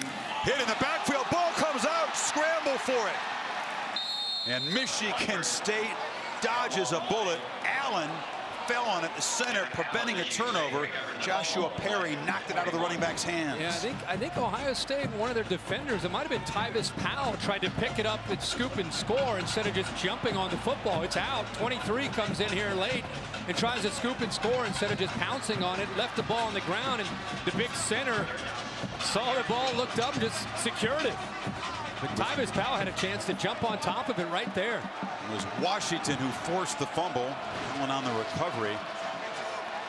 Instead of 3rd and very short, now 3rd and 9. Play clock ticking down on Cook. It's at 3. Pressure in the pocket. He delivers. Strike. Caught. First down at the Ohio State 40-yard line. Aaron Burbridge And Cook had to stand in there and deliver with the Buckeyes closing in. What a great job of protecting on 3rd and long. Ohio State did come with the blitz. He has just enough time. See how he went over top of Lippett? I mean, the ball goes right over top of Lippett's head, right into the waiting arms of Aaron Burbridge for the first down. They get 19 on 3rd and 9. Play took a while to develop against a blitz. Cook showed his toughness and his vision again downfield, looking past the blitz to his receivers. First catch for Burbridge. Cook still got it. Delivers in traffic, another strike. It's a short gain. Garrett Kings, and we're seeing Connor Cook, after a struggle in the first half, come out sharp, but that is going to come back. A hold on the Spartans offensive line. Holding. Offense. Number 76. 10-yard penalty. First down. It's the first time tonight we've seen Joey Bosa have an influence on his football game. The right tackle matched up one-on-one against Bosa. Bosa using some quickness to the edge, and the big right tackle locked up and brought down Bosa to prevent him from getting to his quarterback. Quiet night again for Bosa, but that time just the fact that he was out there putting pressure on the quarterback. Michigan State ended up having the hold, and it pushes them back. It's a second costly hold. D'Antonio made reference to the one that nullified the touchdown run by Langford. Play clock at 2. Got to hurry. They get it off. And on 1st and 20, high delivery, almost intercepted. How did he not pick it off? Apple right between the 1 and the 3 with lots of green grass in front of him.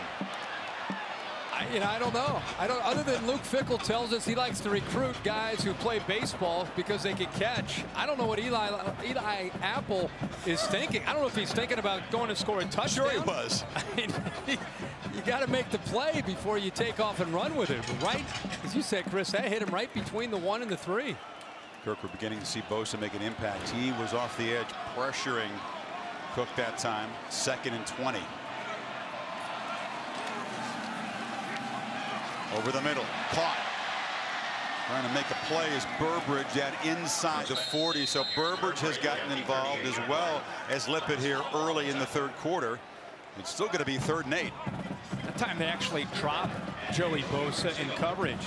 It looked like they were going to rush 4, but just trying to change up their looks. They tried to get Bosa kind of in almost a spy position to try to catch maybe an underneath pass, but Connor Cook doing a good job of seeing him and getting the ball in the hands of the talented receiver Burbridge.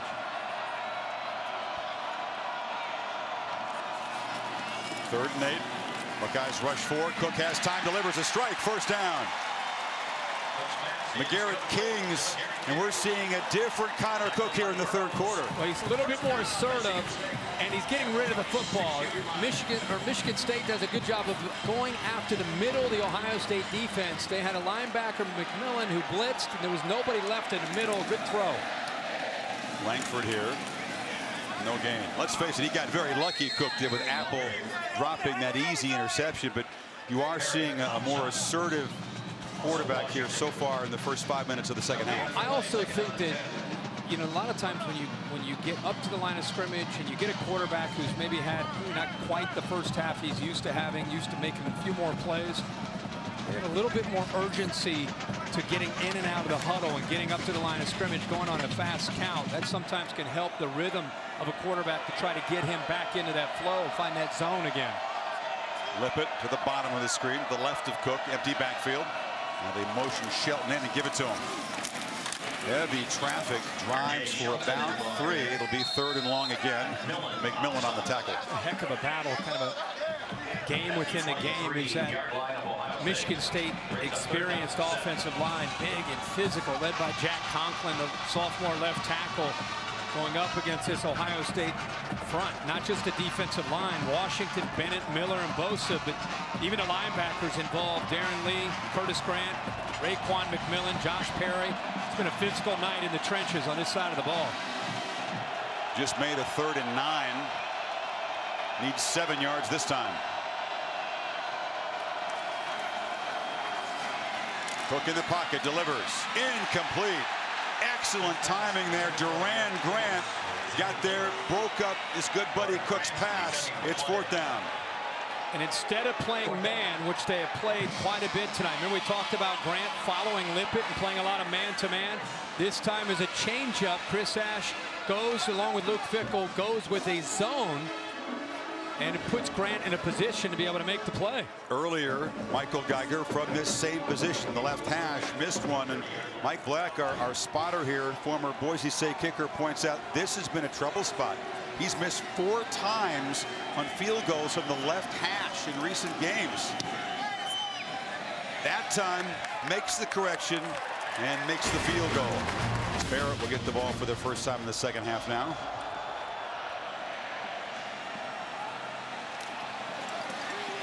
Wilson spins, hammered down across the 30-yard line. Well, Ohio State got going, always playing from behind, a 4-play, 71-yard touchdown drive after a punt, an 8-play drive. They had a 3rd and 23 conversion. Then you had the 79-yard slant to Thomas for a touchdown. And the go-ahead drive, a 5-play, 64-yarder. Their last 3 possessions, you see, they've scored touchdowns, and they have picked on the Michigan State secondary, most specifically Darian Hicks and R.J. Williamson in man-to-man coverage. Let's see if Pat Narduzzi makes any adjustments to try to protect against that man-to-man coverage that got, again, exposed a bit there in the first half.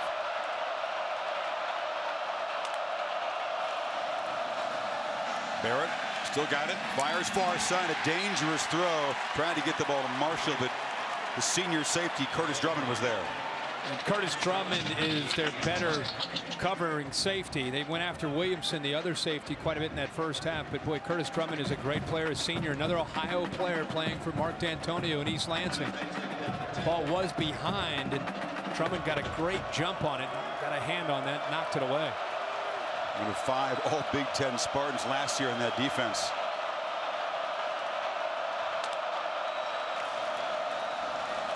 Elliott muscles ahead. Ezekiel Elliott almost broke free. They finally wrestle him down at midfield. Darian Hicks, the corner, perhaps saved a touchdown. Yeah, nice job by the right guard, Pat Elflein, but also Taylor Decker, the left tackle, comes up and does a nice job of picking up a linebacker. And there's the toughness, there's the physicality from Ezekiel Elliott. He's not just a back with speed. At 225 pounds, he has the ability also to be able to break through those arm tackles and carry defenders. 11 yards of carry tonight for Elliott against this tough Spartan run D. Barrett pitches far side.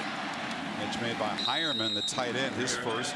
Darian Harris knocks it out, but boy, Tom Herbenkirk in a nice play calling rhythm here. He sure is, and it's not just trying to have balance, Chris. It's a variety of formations. It's a lot of different looks. It's moving J.T. Barrett from left to right, sometimes from the pocket.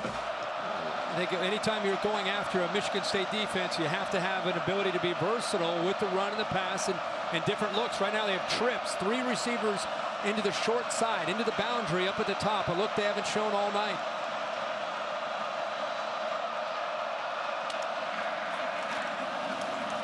Second down handoff. Elliott cuts it back, kind of bumps into a blocker there, the tackle Baldwin. Ed Davis drops him. 3rd down and about 2.5. Sometimes when you give a different look like that late in the game, you're just trying to see the reaction and the coverage from the defense, and you might be setting something up the next time later in the game and just kind of getting a feel for an unusual formation that you might use, because trips into the boundary is not something you see very often from an Ohio State offense. They need 2 on this 3rd down. This is the quarterback run game, typically out of empty on 3rd and short.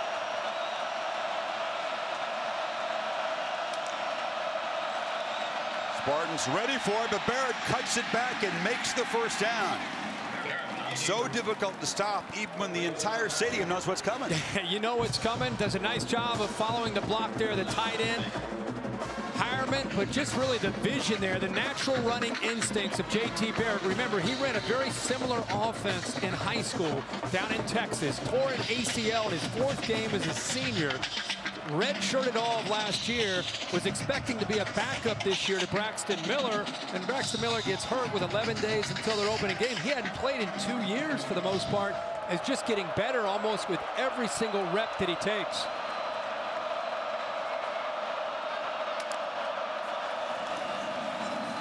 Play action. Barrett has time on first down, loops it downfield for Evan Spencer. No, two receivers converged. It was Spencer and Dontre Wilson in the same spot. Wilson dropped it at the 3. Well, and we got a Michigan State defender down. Instead of 1st and goal, it's 2nd and 10.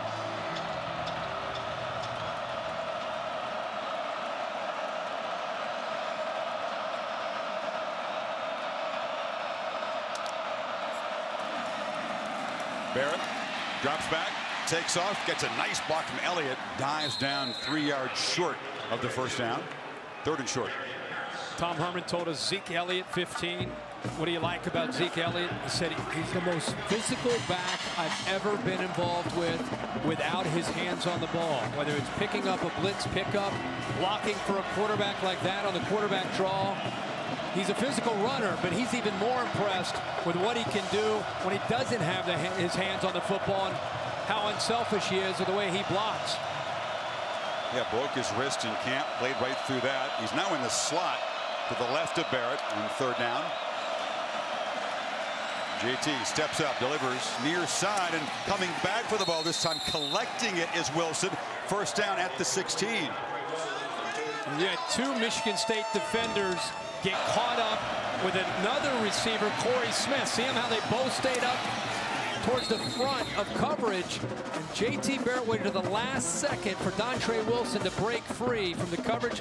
2 defenders stay up tight. He's reading that flat defender who came up in coverage, went right over top of him. An easy throw, and that time Wilson holds on to it.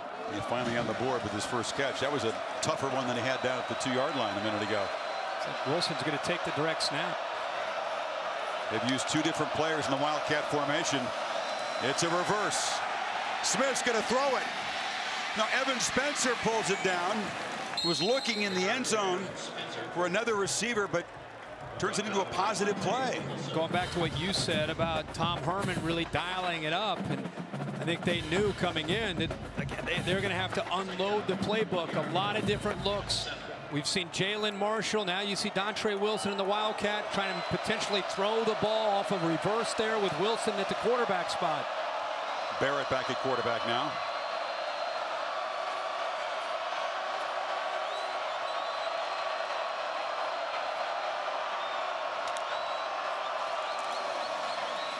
Elliott. 1st and goal at the 2. As the Buckeyes offense continues to roll, trying to make it a double-digit lead here late in the 3rd quarter. They're going to go tempo here, going to go fast with J.T. Barrett. That zone read has been very effective all year for the Ohio State offense. I think Barrett feels at ease running that and stays on the ride very long and is patient with it. Barrett again, follows blocks, knocked down at the 1. This is a proud, tough defense, and Ohio State trying to make it 5 touchdowns in the last 6 possessions in East Lansing. Talking so much about Barrett and the skill, but Chris, we cannot say enough about the Ohio State offensive line and the way they have performed tonight. It's a different unit from where they were at the beginning of the year. These guys are playing as a group and as one. Barrett hammered that time right at the line of scrimmage by Shalik Calhoun, who's playing through some pain tonight. Again, very slow to get up. It'll be 3rd and goal. That's how you use your hands as a defensive lineman and your speed. Calhoun, known as a pass rusher, that time he just went right around Darryl Baldwin. Just used his hands and outlaid him and made the play. 13th play of the Buckeyes' first drive in this 2nd half. 1.5 feet from the goal line.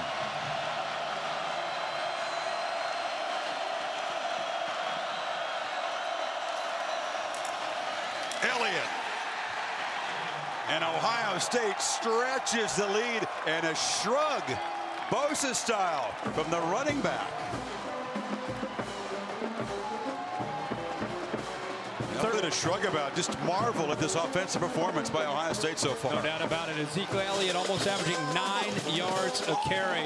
And that was a 13-play drive that took over 6 minutes off the clock. And instead of settling for a field goal, the Buckeyes get a touchdown and have a chance to go up 11. This crowd is stunned and silent. But the Buckeyes find the end zone. Up by 11 now. Up 11, 2:18 remaining in the third quarter. And all of a sudden, urgency for Michigan State's going to have to be on display with that clock winding down. That's for sure, because the defense is not stopping Ohio State at all so far. 0% chance of precipitation tonight, Kirk, so obviously snow has begun to fall here in the last few minutes. Just a light snow. It's November. You got a little snow here in Big Ten country. Langford on a first down run gains 5, and you said it. They're not used to playing with great urgency at Michigan State because the defense is usually controlling the game. The opposite is happening here. So now Cook and company back to work. All of a sudden, only 2 minutes left in the quarter. Yeah, I think urgency is important, but at the same point, he's had a rough night. His face was crushed in there. Urgency, but not necessarily getting away from the playbook and getting away from what they're trying to do by still having some balance with the run and the pass. Langford breaks free. Langford has the corner, midfield, knocked out at the 41-yard line. So very quickly on the ground, the Spartans are threatening. And that's what I'm talking about. You want to just all of a sudden start to panic. You're down 11 as he closed in on the fourth quarter. How about the job of the offensive line there? Travis Jackson really opened that hole up. But again, as we see time after time with Jeremy Langford, he doesn't need a lot of room. And a lot of times that hole's designed to go off to the right, and he'll bounce it wherever he sees grass. And if you don't close your gap and you're not sound, he's going to find a space and he's going to get some big yards. Cook drops back, pressure, spins away, and now is dropped, and finally a sack. Michael Bennett, the tackle, got him. They lose about 5. Michael Bennett has had a huge game tonight in the middle. Watch this. Watch the quickness that he uses. Just doesn't give up on the play. And who gave up on it was Connor Cruz. I don't know what he was thinking there. He kind of gave up on it. And the effort, tenacious attitude from Bennett, who again is much healthier this year. We've called his name quite a bit, whether it's been rushing the quarterback or being able to get penetration against their running game. Their top sacker, Bosa's been shut out, but the Buckeyes have 2 sacks against an offensive line that's given up only 5 all year coming in. 2nd and 16. Cook delivers near side, a strike, catch made out at the 35-yard line. Spun down as Price, the tight end. Well, that sack by Bennett put Cook in a Michigan State offense in that 2nd and long. Now they have a chance here on 3rd down. Let's see if Ohio State, who has been very different this year with their 3rd down package, with the addition of Chris Ash to the staff, they've been a lot more aggressive with how they blitz and how they try to affect the offensive line and quarterback. Do they sit back with an 11-point lead, or do they bring pressure? Again, the Spartans in one of those 3rd and medium situations has given him trouble this year. Cook rolls out and again just misfires. You got an experienced, good quarterback, some weapons, but that kind of play has just been a problem all season long for a good offense. Just a poor decision, and you know, that's one that you don't see a lot from Connor Cook. He just kind of flipped that ball out there. His receiver, who's covered pretty good, but he just never really gave him much of a chance. Keith Mumphrey that time with tight coverage on the outside by the Ohio State defense. They got to go for it. Eli Apple, they have to. 5 seconds in the 3rd quarter, and an important play. Spartans desperate to cut into this lead. It's Mumphrey in motion. Handoff on the reverse. Hill not going to get there. Gets nothing. Eli Apple has had kind of a tough night. Dropped the obvious pick, but the freshman on the big 4th down stop. Potential upset brewing here as Ohio State up by 11 beginning the 4th quarter in East Lansing. Another potential top 10 team to suffer a 2nd loss and take a major hit in their playoff chances that the Spartans can't rally. So Dr. Pepper Championship Drive game of the week. Michigan State's defense has to do its part here. They got to get a stop and get the ball back. 5 touchdowns for Ohio State in the last 6 Buckeye possessions. Elliott gets the corner, dances out near midfield, is knocked down. Is that going to draw a flag? Yes, it comes in, hit out of bounds by Michigan State. Will improve Ohio State's field position. A loss of poise mistake. No doubt about it. Head to the play. Personal foul. Late hit out of bounds on the defense. Number 9, 15-yard penalty. Be added on to the end of the run. First down. But Taylor Decker, the left tackle, does a nice job of pulling around, and then the speed again. But this is a poor decision by the true freshman Nicholson, just throwing Zeke Elliott to the ground. But that was a well-designed play up front. Left tackle pulled around. Ohio State got the corner, and Elliott, boy, he's got some great quickness and acceleration. Over 100 yards, Kirk. 109, 9.1 per carry. Barrett near side to Hireman, who collects the ball, takes his shot immediately from Hicks. Urban Meyer talking about the pain that his team felt in Indy as favorites. Michigan State rallies from behind, dream ripped away from us. Remember, they would have, in all likelihood, gone and play for the BCS championship against Florida State. Auburn got that ticket. Urban has a 20-game winning streak in the Big Ten regular season games alive, though. On 2nd and 5. Marshall, first down. Down to the 10. Whatever Tom Herman is calling, this offense is executing. Yeah, they right now have found a rhythm. They found some weaknesses. They get the linebackers out in space. Twan Jones is out there trying to make a play against Jaylen Marshall. Great blocks downfield by Jeff Hireman. Another receiver downfield doing his best, Devin Smith, to help out. Ohio State, the one thing they've done, Chris, is get their speed out in space against a very physical Michigan State defense. You got to sub out Marshall, maybe cramping up over there. He comes off. First and goal, nose of the ball right at the 10. Elliott falls for 3, and Michigan State, the way things are going, really needs to find a way, rise up, force a field goal attempt, keep it at a 14-point game, even though there's lots of time to go. A lot of time. What did she? 5 of the last 6 possessions for Ohio State. It's been a touchdown. This possession right here for Michigan State, if they don't hold Ohio State to a field goal to keep it a 2-possession game, this game could be over.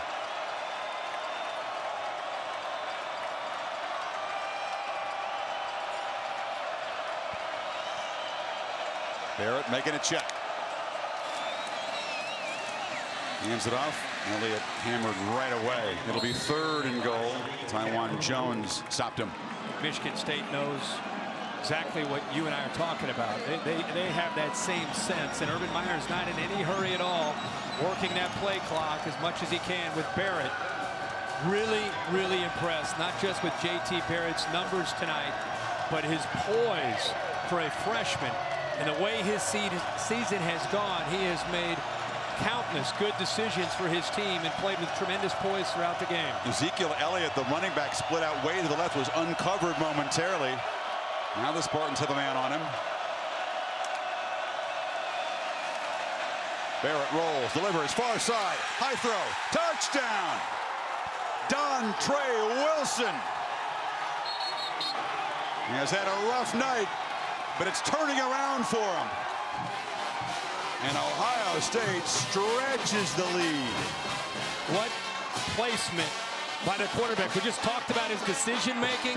How about the placement of the football by an undersized receiver? Dontre Wilson's about 5'9" or 5'10". It's a small, tight window for him to be able to make that throw. Gets the ball out on time, away from the defender. And Wilson, as you said, has had a rough night holding on to the ball. Secures potentially the clincher for Ohio State's offense. So the 3rd touchdown pass for Barrett to go with his 2 touchdown runs. Ohio State up by 17. Making a very strong statement. This was a team not considered by the committee a real serious playoff contender before this game. Kickoff. And Shelton will take a knee. One of the craziest plays you'll ever see right now. Jaylen plays one of the best return guys in the country. What a massive mental mistake there. Keep you posted. The Ducks, of course, in playoff position based on this week's rankings. Serious urgency now for Connor Cook, who delivers to Lippett out across the 40. They must score in this possession, and it would help to score very quickly. Yeah, now you're talking about almost a 2-minute offense approach with Connor Cook, and again, that's where his experience will have to to pay off for Michigan State. They've got to find some matchups that they like. And they've got to be able to move the ball down the field. And again, it's when you're down by this many points late in the game, things like getting out of bounds and getting first downs, and every chance you get a chance to have that clock stop, you got to work with that clock and also at the same time move the ball down the field. Another throw, far side, catch made. Spinning for a first down at the 48-yard line is the tailback Langford. Two good plays to start this drive, and you know, for Ohio State with Chris Ash and Luke Fickell, you wonder what the mindset that they'll have is. And their goal has been all along not to give up a lot of big plays through the air, but at the same time, do you get in prevent mode with Luke Fickell, or do you still maintain that aggressive approach that's worked quite often tonight for the Ohio State defense?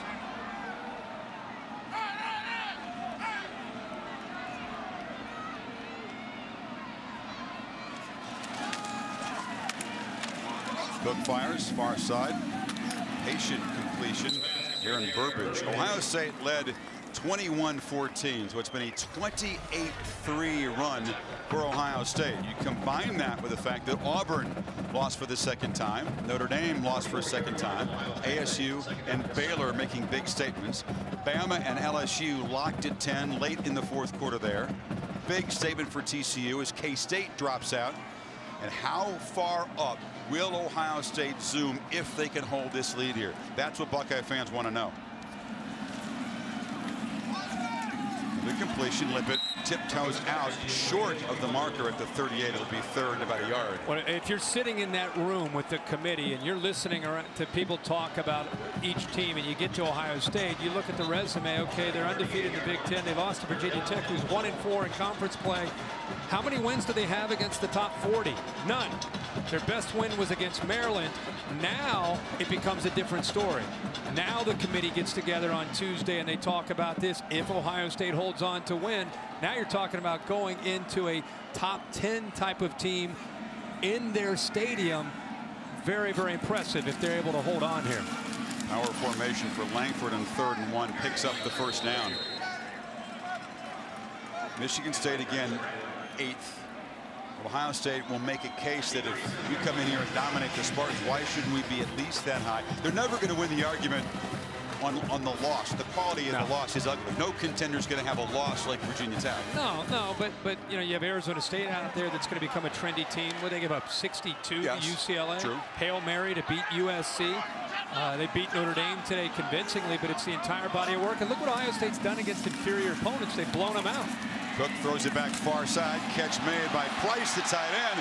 Has a block or two and gets down inside the red zone. This is always a threat in Michigan State's arsenal, is that throwback.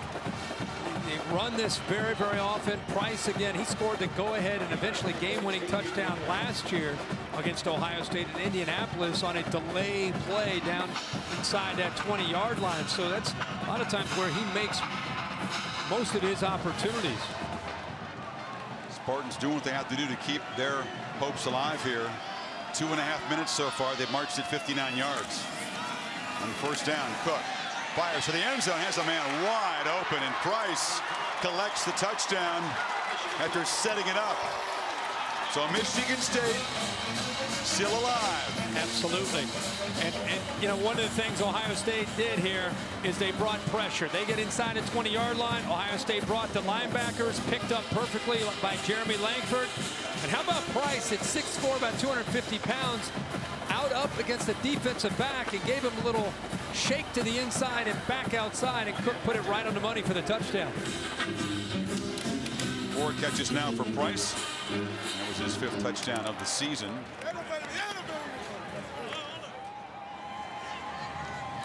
Geiger to make it an 11-point Ohio State lead. So Michigan State cuts into it. So Michigan State with a quick touchdown drive, and that now makes this the most combined points, 75 of them. East Lansing in this rivalry's history. Too short now.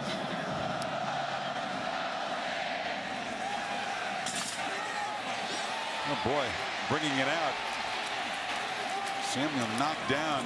It's an 11-point lead late in this game. It'll be interesting again with Tom Herman and Urban Meyer and how they plan to attack with a little over 9 minutes to go after Michigan State scores that touchdown. Do they work clock or do they try to continue to score touchdowns?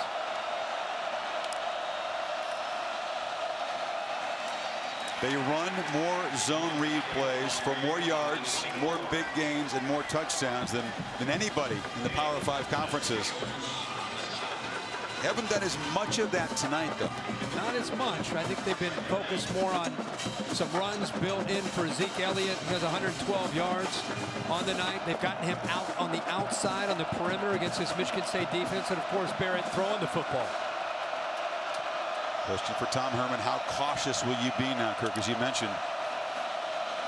It's another run for the quarterback. Very safe play, but Barrett breaks a tackle, gets a block, gets the corner. J.T. Barrett down the sidelines. What a monster night for the quarterback down to the 22. Remember, again, Braxton Miller does it in a different way. J.T. Barrett's a lot niftier, and people want to give him credit. How about that move right there? Corner had a play on it, then he outruns the freshman safety, gets around him as well. But right here, he's trying to just get a first down. Right there's a first down. Gets away from Trey Wayans, outruns Monte Nicholson. Does a good job of staying inbounds to continue to keep that clock moving. But J.T. Barrett just continues to impress everybody watching him. Ohio State fans were worried, how's that left MCL sprain? He'd been braced up there the last game. It looks fine. Yeah. Just fine. 55 yards in that carry. Elliott dives straight ahead. Again, this is a Michigan State defense. You know, they don't do this very often. With Braxton Miller, you're talking about maybe one of the most electrifying players in the country last year with the ball in his hands. This is what he did a year ago. 142 yards on the ground. You can see what Barrett's done through the air. Also on the ground, almost 100 yards himself.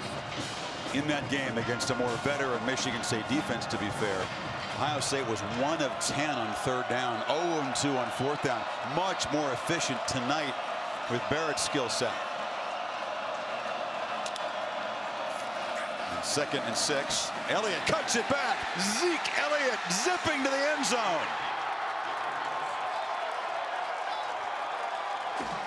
Now that could do it for Ohio State. People that have not seen Ohio State play since Virginia Tech, I think they're somewhat mesmerized by this Ohio State offense. I am. I think everybody is. I think Urban Meyer is. Zeke Elliott running the football. We've seen a decision-making by J.T. Barrett, the big playability from the wide receivers, and let's not forget the much maligned offensive line after the Virginia Tech game. They've stuck together. They got tested. They went to Penn State, got tested there. Tell you what, this is the kind of statement that goes beyond just a win on the road against an 8th-ranked team. No doubt. The committee has to recognize offensively and defensively. Shelton following blocks, gets the corner, good return, driven out, and a flag comes in very late. Evan Spencer was throwing a block over there for Ohio State. Didn't need to. There's maybe a push in the block there against Evan Spencer. Holding, number 37. 10-yard penalty from the spot of the foul. First down. That's the first penalty on a special teams return all season long for Urban Meyer's team. Conference breakdown on the rankings as of last week. SEC was 6, but that SEC cannibalization is beginning to happen in that West. Auburn went down at home to A&M. They got 2 losses. Bama and LSU late in the game. LSU's trying to drive and get a win over Alabama. Big 12 statement wins by Baylor and by TCU tonight. Cook delivers incomplete over the middle. This team came in with supreme confidence. We went to both places. I think both sides gave off an air that they thought they'd win this game, but I thought particularly here in East Lansing, the Spartans brought a little swagger in off a bye week, off a beat down of Michigan on this field. Well, and I think a lot of that has to do with the way they played last year in Indianapolis and then carried it over into Pasadena and won the Rose Bowl. I think they feel very confident in who they are, and this is a team that's been peaking. They felt very good coming into this game. This is a good Michigan State team. Ohio State came in with a plan, and they've executed. Cook has time, fires down the middle, and just over the head of Keith Mumphrey. A smile from Cook, but it's been a frustrating night because he's been in the unusual position of having to play catch-up. You know, Urban Meyer and Mark D'Antonio said this week to us about when you get into these big games, especially in November in the Big Ten, in any game for that matter in the NFL, it's typically one up front in the trenches. Think about how Ohio State's offensive line has played. As much as we've talked about Barrett, they played incredibly well.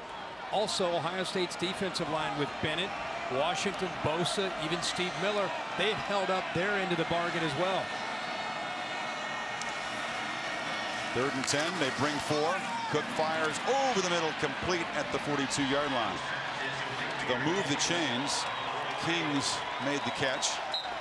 Michigan State's 14-game Big Ten win streak in deep trouble. As Ohio State continues to play very well as an underdog. Again, Kings makes the catch there at the Buckeyes 40. The last 7 times Ohio State's been an underdog, did very well. Previous 6, they've won 4 of them. This would be a 5th upset in that span. You know, Urban Meyer does a good job of getting his team to play with a chip on their shoulder. Sometimes he invents reasons. You think he had it fired up, and other times. Oh, Cook threw it, and it's picked. Diving pick by Tyvis Powell. Now they're going to rule incomplete. I think he thought he had it. Cook's leg was being grabbed as he delivered it. What an attempt by Powell. And looked again, that defensive line got pressure on him. Powell, I think, as he comes down, it's a matter of whether or not he got his hands under that football before it hit the ground.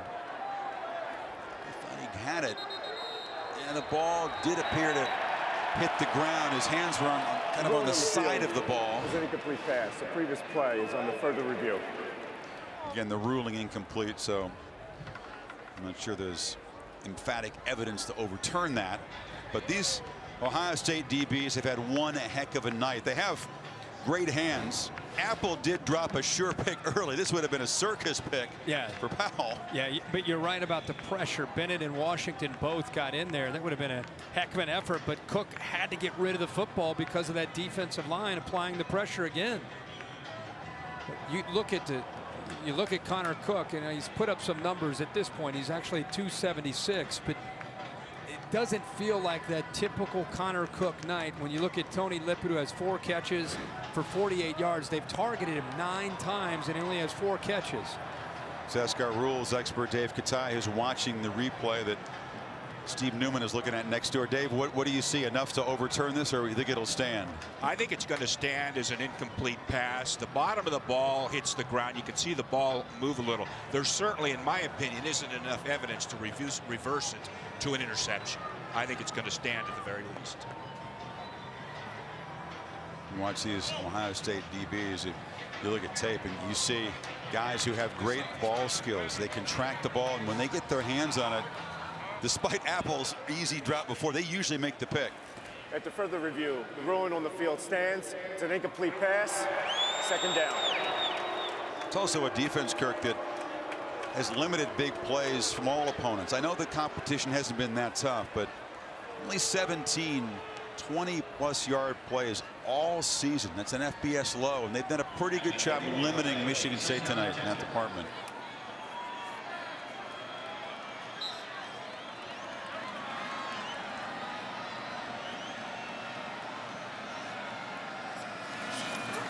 On 2nd and 10, Cook stays up, delivers into traffic, catch made, 1st down at the 26-yard line. Mumphrey, good job holding on there. Tony Lippett has been limited, just 48 receiving yards on his 4 catches so far.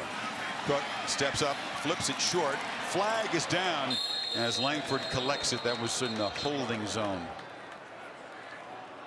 It has not been a good night for a very heralded and accomplished offensive Holding. line. Offense. Number 54. 10-yard penalty. First down. This offensive line is, you talked about the sacks, only 5 all year, which is 3rd in the country coming into tonight. But when you look at film and people have blitzed him from every angle imaginable, they always seem to pick up the blitz, always seem to give Cook time to be able to make throws. And tonight, again, I think they've lost the battle for the most part up front. Not a big number of sacks, Kirk, but that's their 3rd holding penalty. They'd be disappointed in this effort for sure.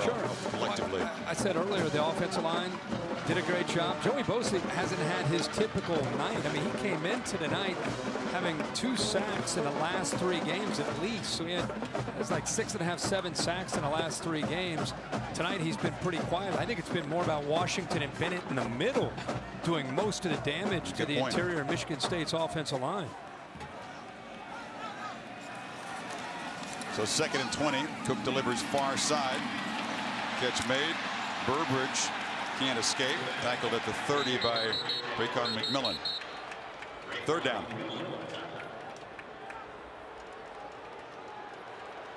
A lot of the crowd has emptied out here in East Lansing. There's a flag after the play. Personal foul. Face mask. Defense. 15-yard penalty. Automatic. First down. That'll move Michigan State closer. Urban won't feel comfortable yet. No. Up 18. No, not at all. I mean, you know, and that's goes for any coach, let alone Urban Meyer with his intensity.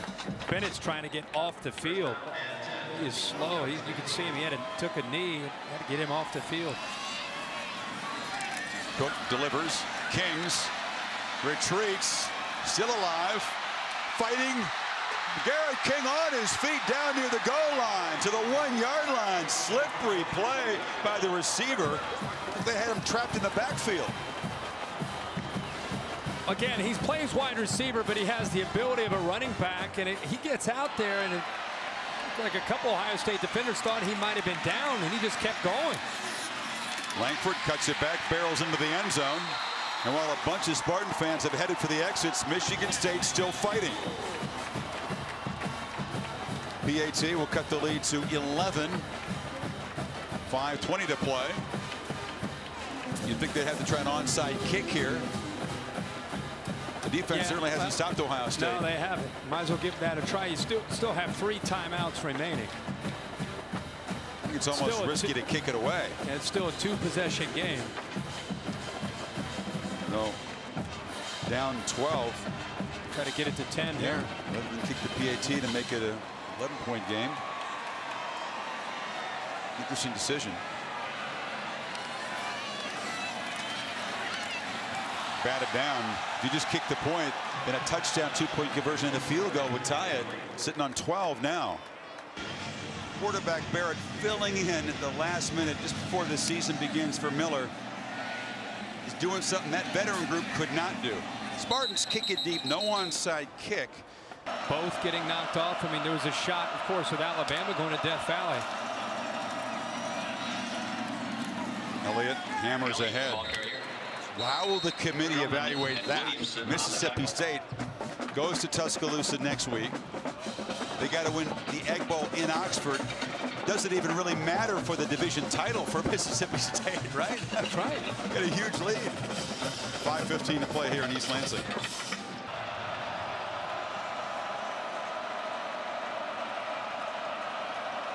Yes, thank you. LSU doing it their way. Low-scoring upset as underdogs against Ole Miss. Same blueprint, trying to finish off Bama, which is trying to drive and tie it, perhaps. Ohio State trying to convert on 3rd and 3.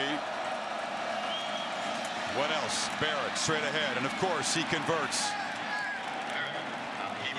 It's remarkable, this guy. I mean, every Ohio State fan was deflated, disappointed.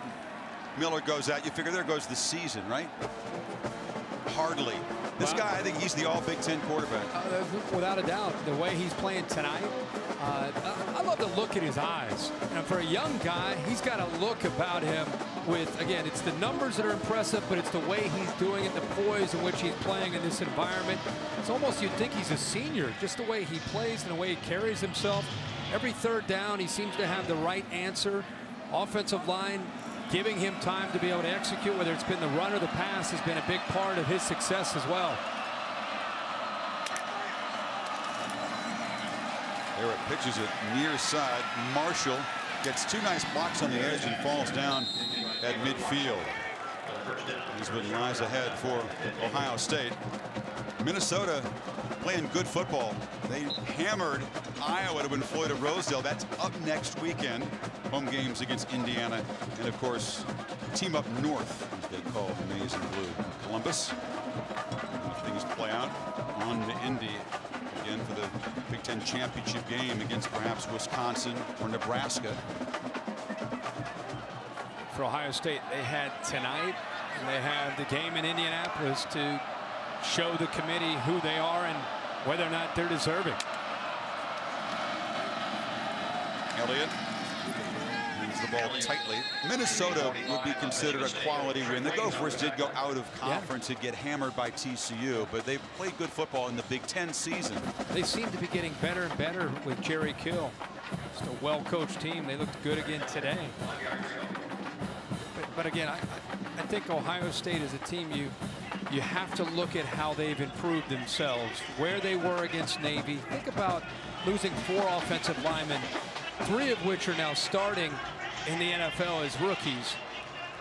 And you know, you lose your starting quarterback. You've got 11 days to try to get it together for Navy and then Virginia Tech. Think about how much they've improved from that chaos and that disappointment of losing their leader, 4-year starting quarterback in Braxton Miller. They've got to be one of the most improved offenses from week 1 or 2 to now into November of anybody in the country. Michigan State spending a timeout. Deserve all the credit in the world for the way they came in and the intensity in which they played tonight. Barrett tries to get the corner again. It's like everything all season long. They've been waiting for this moment to show what they can do. They had to survive a double overtime game at Penn State, and the Lions scored 17 in a row to force overtime and then scored right away in the top of the first in overtime. Buckeyes don't get a touchdown. The dream ends there in Happy Valley, basically. I really believe because the way they had to win that game collectively, the offense, the defense, the special teams, everybody had a hand in it. Talking to some of the coaches and players, that the post-game celebration in that locker room, pretty emotional. There was, you know, the offense and defense guys hugging each other. They really felt that that was a turning point, even though it became a scare, and because that game went into overtime in the second half. That third down conversion for Ohio State makes it 6 for 6 in the second half. Ford wrap-up show after the game with Chris Cotter will detail what's going on around the country. Barrett, 300 yards passing even, the 3 touchdowns. He's run for 86 yards and 2 touchdowns. You can't ask anything more of a quarterback. Calm, poised leadership on top of that. I would say almost a flawless performance. Like I said, you got to, again, remember this guy didn't play football for almost 2 years until this year. With that torn ACL in his senior year, redshirted last year. His face and how mature he kind of approaches the game. Elliott doesn't really want to get out of bounds, falls down. The clock continues to roll here. It'll be third down. That might be his greatest quality, actually, is how he carries himself without having a ton of reps and ton of experience as a freshman. He's just become an extension of Tom Herman and Urban Meyer, and what he's trying to do is understanding. We said, what are the keys for him being able to go out and play so well? Preparation. They said he strives to be so good. He wants to be excellent. He doesn't just say it. He preps Monday through Friday to try to put himself in a position to have answers to every challenge that he might face from a defense. He's about third string in the spring. Thought he'd be the holder this season. Thought that would be his big responsibility. Holding for the kicks. Yeah. With Miller, of course, the starter. He was just trying to make sure he beat out Cordell Jones for the backup to Braxton Miller. I also thought when Tom Herman said, he's gotten to a point where he's figured him out. He said, you know, I'll talk to him about what's important, and he'll say, hey, don't be perfect, just be you. Don't be perfect, just be you. Because early in the year, he felt he was a little hesitant. He was trying to overanalyze, trying to be too perfect. So now he just has a little ritual that he does with him, talks to him about his reads, his keys, literally right before he goes out for the beginning of the game. And then he says, just don't be perfect, just be you. It's a lot of Buckeyes on a helmet that had to be pretty clean before the season. He's earned every one of them. His dad, 25-year career in the Army, but he said his mom was really the disciplinarian in the family.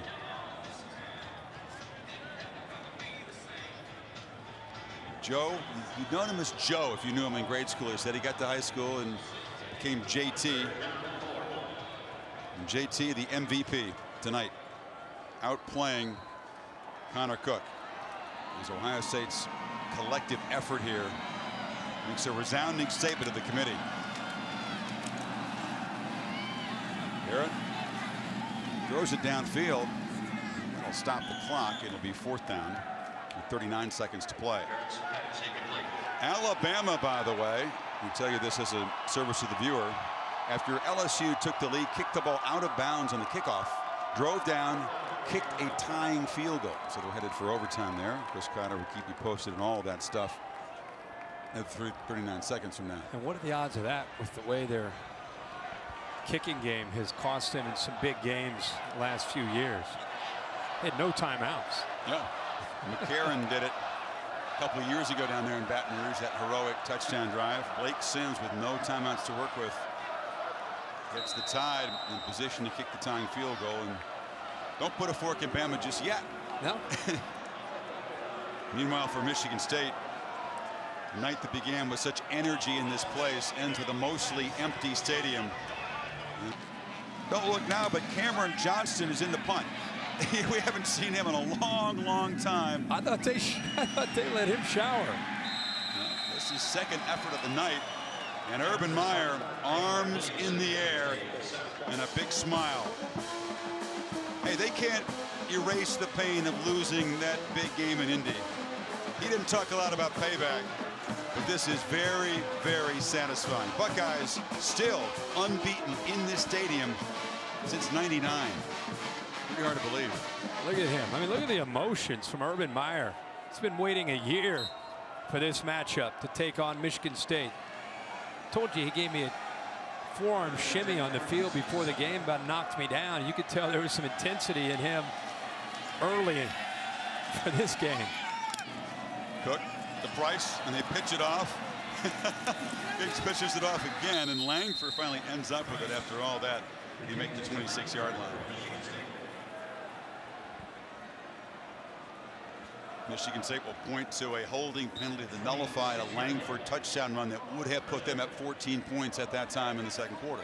That's right.